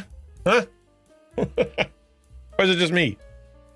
Number 2, imagine that you're working on a team that requires unanimous consent to move forward on a project. The other members have agreed upon a plan for the project that you strongly disagree with. How do you proceed? I go, I would ask for, like, strongly disagree usually will be a moral issue, right? I'll be like, the Bible says no. Right? That's the thing. In a business, it's usually not a moral issue. And if I strongly disagree with it, it's probably because I have a Bible verse that says no. Otherwise, I really don't see it as that big of a deal, right? Like, if you guys want to do something, you're willing to do something, you are passionate about doing that thing, let's go. Sure, sounds good. And I won't strongly disagree with it. I'm just happy we're doing something, as opposed to doing nothing, or as opposed to me doing everything. So cool. But if I strongly disagree with it, and it is because of a moral issue, I'm not moving unless you convince me I'm wrong about that Bible verse, or wrong about that moral issue. Then I'm utterly and completely not going anywhere. I will be the wall, and the buck will stop, and I will stop, and you'll have to get rid of me because I'm not breaking the Bible. I don't care what you want me to do. I've said learned to one. But I'm working right now. Can't think of a good example. Yeah, all right. Thank you for participating. Shadow says, with everything going on in my life for the last few years, I'm content to just do work and let others figure it out. Yeah. For number 2, I'd like to hear why others agree with their decision and ask them to hear my reasons for disagreeing. Yeah, after communication. I assume the communication happened because you know that they strongly disagree and you know that they agree. So that tells me that you've at least had a conversation because you're cognizant of the situation and their opinions of it. So what are you going to do when you get to the end and you're not moving and they're not moving? What happens? Right? Like I said, if it's a moral issue, an anti-Bible issue, whatever, then I'm stuck. I'm not moving. But if otherwise, it's like, all right, maybe I'm wrong. Let's try it your way and see what happens. I'm a big believer in experimenting, right? Let's do the thing. Let's try it. And then in 6 months, in 3 months, in 2 months, let's come back around and see if you're right. Right? If you're right, great. If not, we change. I think that I love that leadership style where it's just like, man, try it. Come back around in 3 months and see what it was. If it doesn't work, let's change it. If something worked, let's keep that and throw the other stuff out, and we'll go. That's how we learn. I'm not the fount of, all knowledge. I'm not the Oracle of Delphi. If you got ideas, let's try them. You might be wrong. I might be wrong. Let's try it, and then we'll evaluate.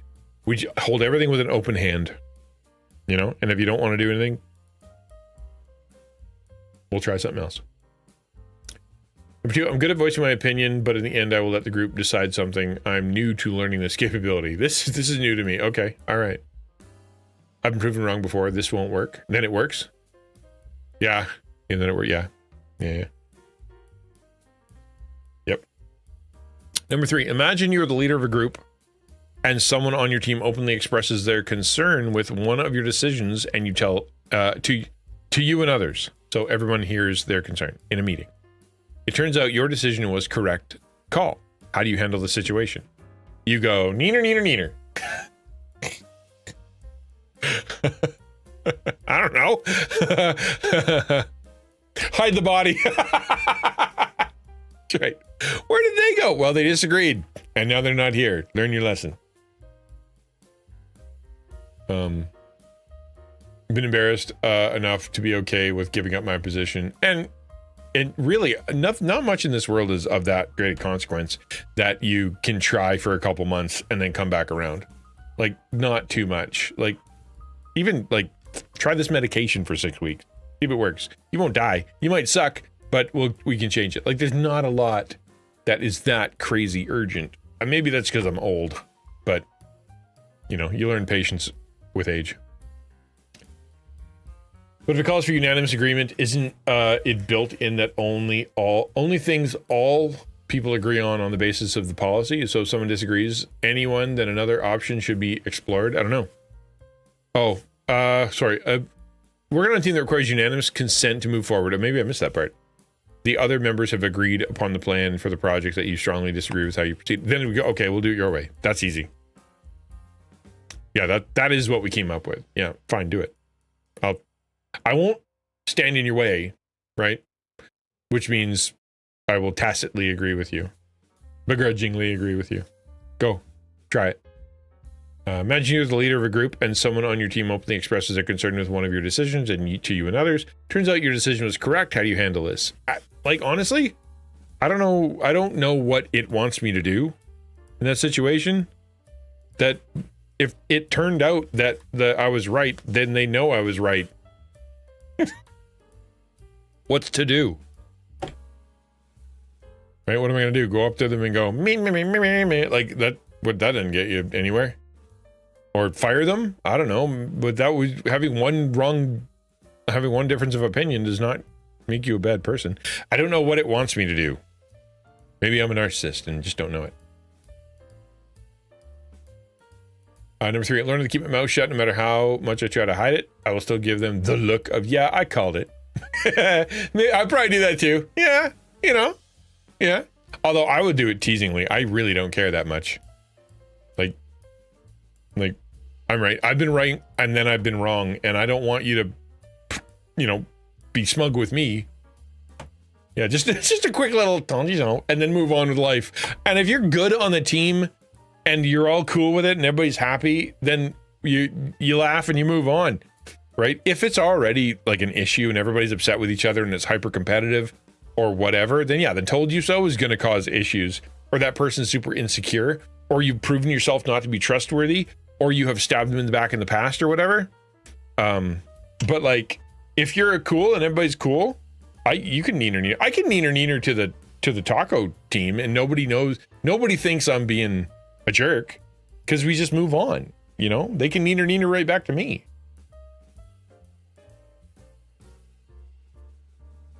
Sometimes as a leader, says Pineapple, the buck stops with you and you're the one accountable person. So there are times you may need to explain and say, hey, let's try this out first. And again, that's another way to do it. You know what, guys, let's just do this. We'll evaluate in 3 months, come back around. And if I'm dumb, then so be it. It's we'll try your way. Yeah, you're right. Either way, it's the same solution.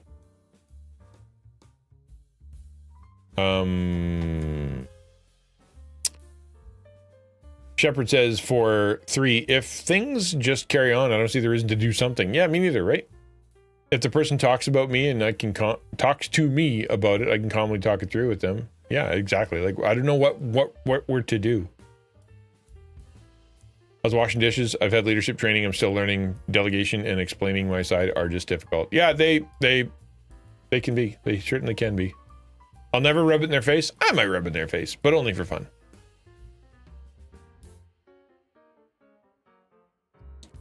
Yeah, it's a fun little neener. Nothing wrong with a neener if it's fun and everybody gets it. I try to explain my position, but ultimately need to leave that team. Oh, leave the team. If it's that important to you, yeah, okay, I can understand that. I would, yeah, leave the team if it was like a moral thing, for sure. We see a lot of Ninos. That's funny. Yeah, taco pumpkin eaters. That's all we are. We're just a bunch of Peter pumpkin eaters. Okay, so what does it say? Let's evaluate, shall we? What's particularly good about these items is that they seem reasonable enough. No one would suspect that narcissism is being tested. Indeed, in the 4th study in the series, participants rated these questions for comfort and suitability just to make sure they were easy to use. If you were given a version of these questions to someone new, you could adapt them to your own situation, right? For a book club. For guidance in rating, the author provided a following criteria for the item. Okay. Very low narcissistic grandiosity.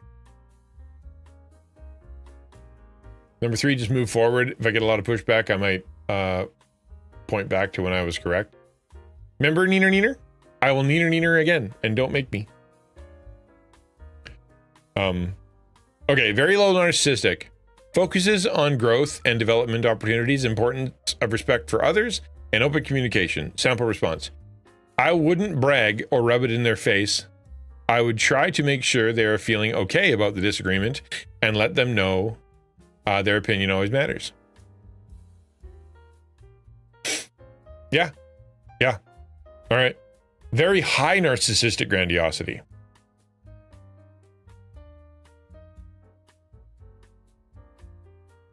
States that they are always right. Views situation as ways to validate their leadership and expresses frustration over being questioned about making the right call. Sample response. I would prove to everyone I was correct. Ooh, yeah, that is a red flag. Like, if everybody in the room is wrong, and everybody in the room's an idiot, and everybody in the room is big, dumb, stupid head, maybe it's you. That's an important thing to learn. It really is important. If you walk into a room and everyone's a jerk, and everyone is stupid, and nobody's understanding, and everyone's just you know, there's a real good chance that's you. You know?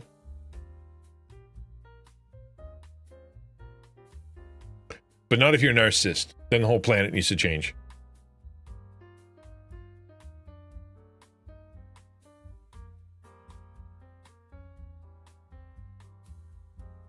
All right, that was that.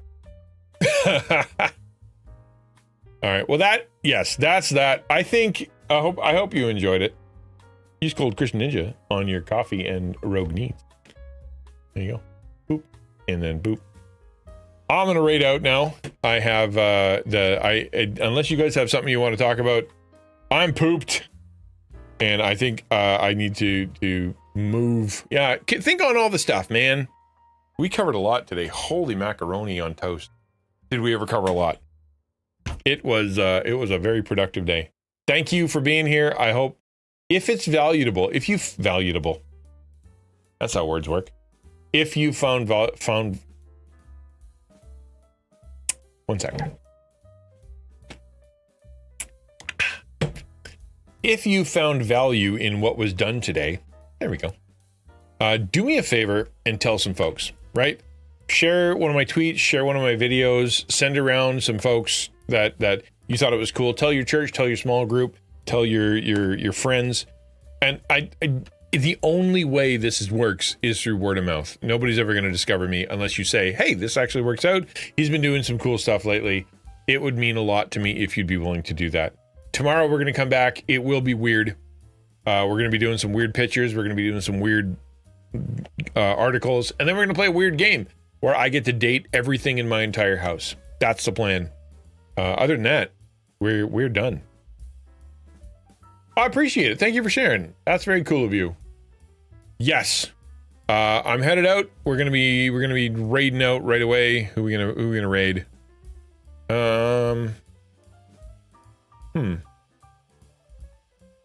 Rosie Remy is on. That's cool.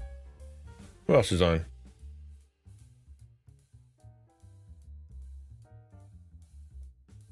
Don't know. Let's read Spiritual Warrior. He seems cool. I don't know him very well. We can come say hello. But I think he's got the word Jesus in his bio, so that's pretty good.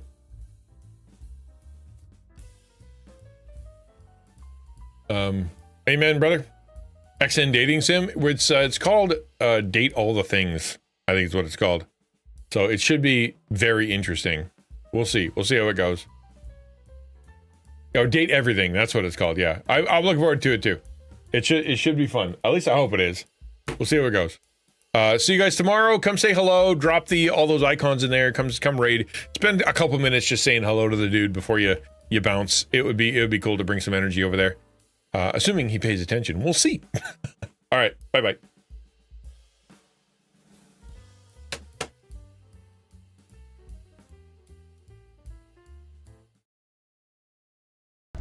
Dog.